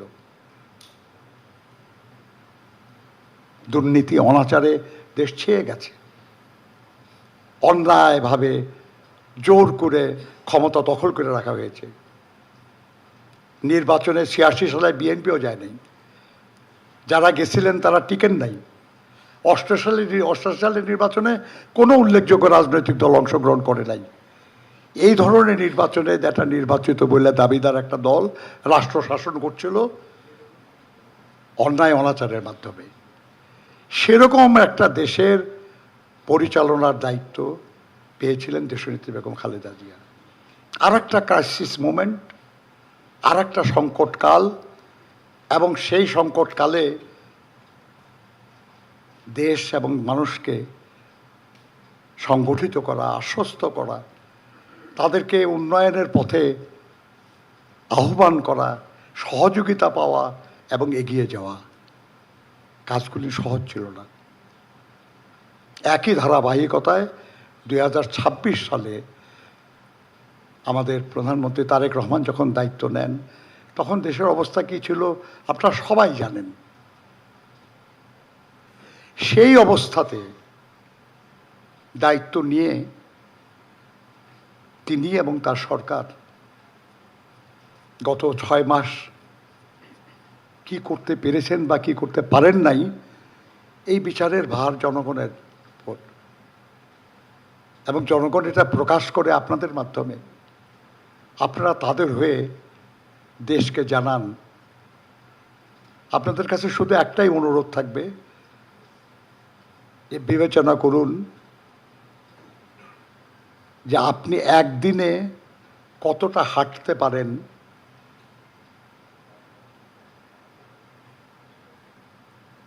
তার 10 ভাগের 1 ভাগ সময়ে, আমরা তো 6 মাস, তো প্রতি বছর যদি একবার করে হয় 5 বছরে 10 বার হবে নাকি? এই 10 ভাগের 1 ভাগ সময়ে কিছুই যদি আমরা অর্জন না করতেও পারতাম, শুধু যদি সেই অর্জনের পথে অগ্রসর হতে পারতাম, পরিকল্পনা প্রণয়ন করতে পারতাম, সিদ্ধান্ত নিতে পারতাম, তাহলেও তো ধন্যবাদ দিতেন আপনারা। কিন্তু আমরা শুধু সেটা না, আমরা কিছুটা অগ্রসরও হয়েছি। আমাদের চেয়ে যোগ্য লোক থাকলে হয়তো আরও বেশি বাড়ত, কিন্তু ইতিপূর্বে যারা আমাদের দেশ শাসন করেছে তাদের সঙ্গে আপনারা যদি কম্পেয়ার করেন, তাহলে দেখবেন বেশ কিছু প্রশংসনীয় দৃষ্টান্ত স্থাপিত হয়েছে। আপনার এই বিশাল প্রধানমন্ত্রীর কার্যালয়, আমাদের প্রধানমন্ত্রী এখানে বসেন না রেগুলার, খুব ছোট একটা অফিস সচিবালয়ে, উনি ওখানে বসেন, এবং উনি ওখানে প্রতিদিন সকাল 9টার মধ্যে পৌঁছার কারণে সচিবালয়ে কিন্তু সব অফিসের লোকরা, মন্ত্রণালয়ের লোকরা এখন 9টার আগে অফিসে পৌঁছে। আশেপাশে বিভিন্ন অধিদপ্তর এগলেন জায়গায় যারা কাজ করে তারাও টাইম মতো অফিসে যাওয়া শুরু করেছে। ক্রমান্বয়ে হয়তো সারা দেশেই আমরা একটা নিয়মানুবর্তিতা করতে পারবো। আপনি যে পরিকল্পনায় নেক সরকার বাস্তবায়নের জন্য তো কিছু মানুষের দায়িত্ব আছে, তাদেরকে যদি সাথে না নেওয়া যায়, তাদেরকে যদি সক্রিয় না করা যায় হবে না। উনি সেই জায়গা থেকেই শুরু করেছেন। এরকম অসংখ্য দৃষ্টান্ত ব্যক্তি জীবন দিয়েও করেছেন। একই কিন্তু শহীদ জিয়া করতেন, বেগম জিয়া করতেন, উনিও করতেছেন। আমি বিশ্বাস করি একজন তার সহকর্মী হিসাবে তার আন্তরিকতার কোনো অভাব নাই। সামর্থ্যের ঘাটতি আছে আমাদের, প্রয়োজন অনস্বীকার্য। আন্তরিকতা থাকলে এবং নিষ্ঠা থাকলে আমার ধারণা জনগণের প্রয়োজন মেটানো আমাদের পক্ষে সম্ভব হবে। কিন্তু এই কাজটা সম্ভব হবে না যদি আমরা আপনাদের সহযোগিতা না পাই। আমাদের বিএনপি সরকার, আপনাদের বিএনপি হওয়ার দরকার নাই, আমাদেরকে মোসাহেবি করার দরকার নাই, আমাদেরকে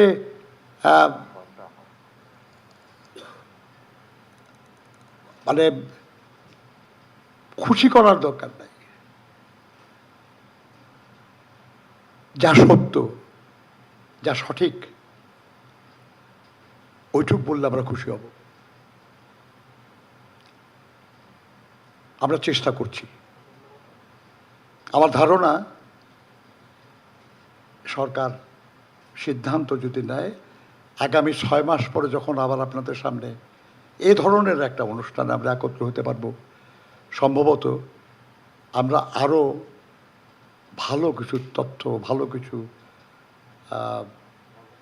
অর্জনের কথা আপনাদেরকে বলতে পারব। তারপরে 6 মাস পরে আরও বেশ কিছু, এবং আল্লাহর মেহেরবানিতে 5 বছর শেষ হওয়ার আগের যে 6 মাস,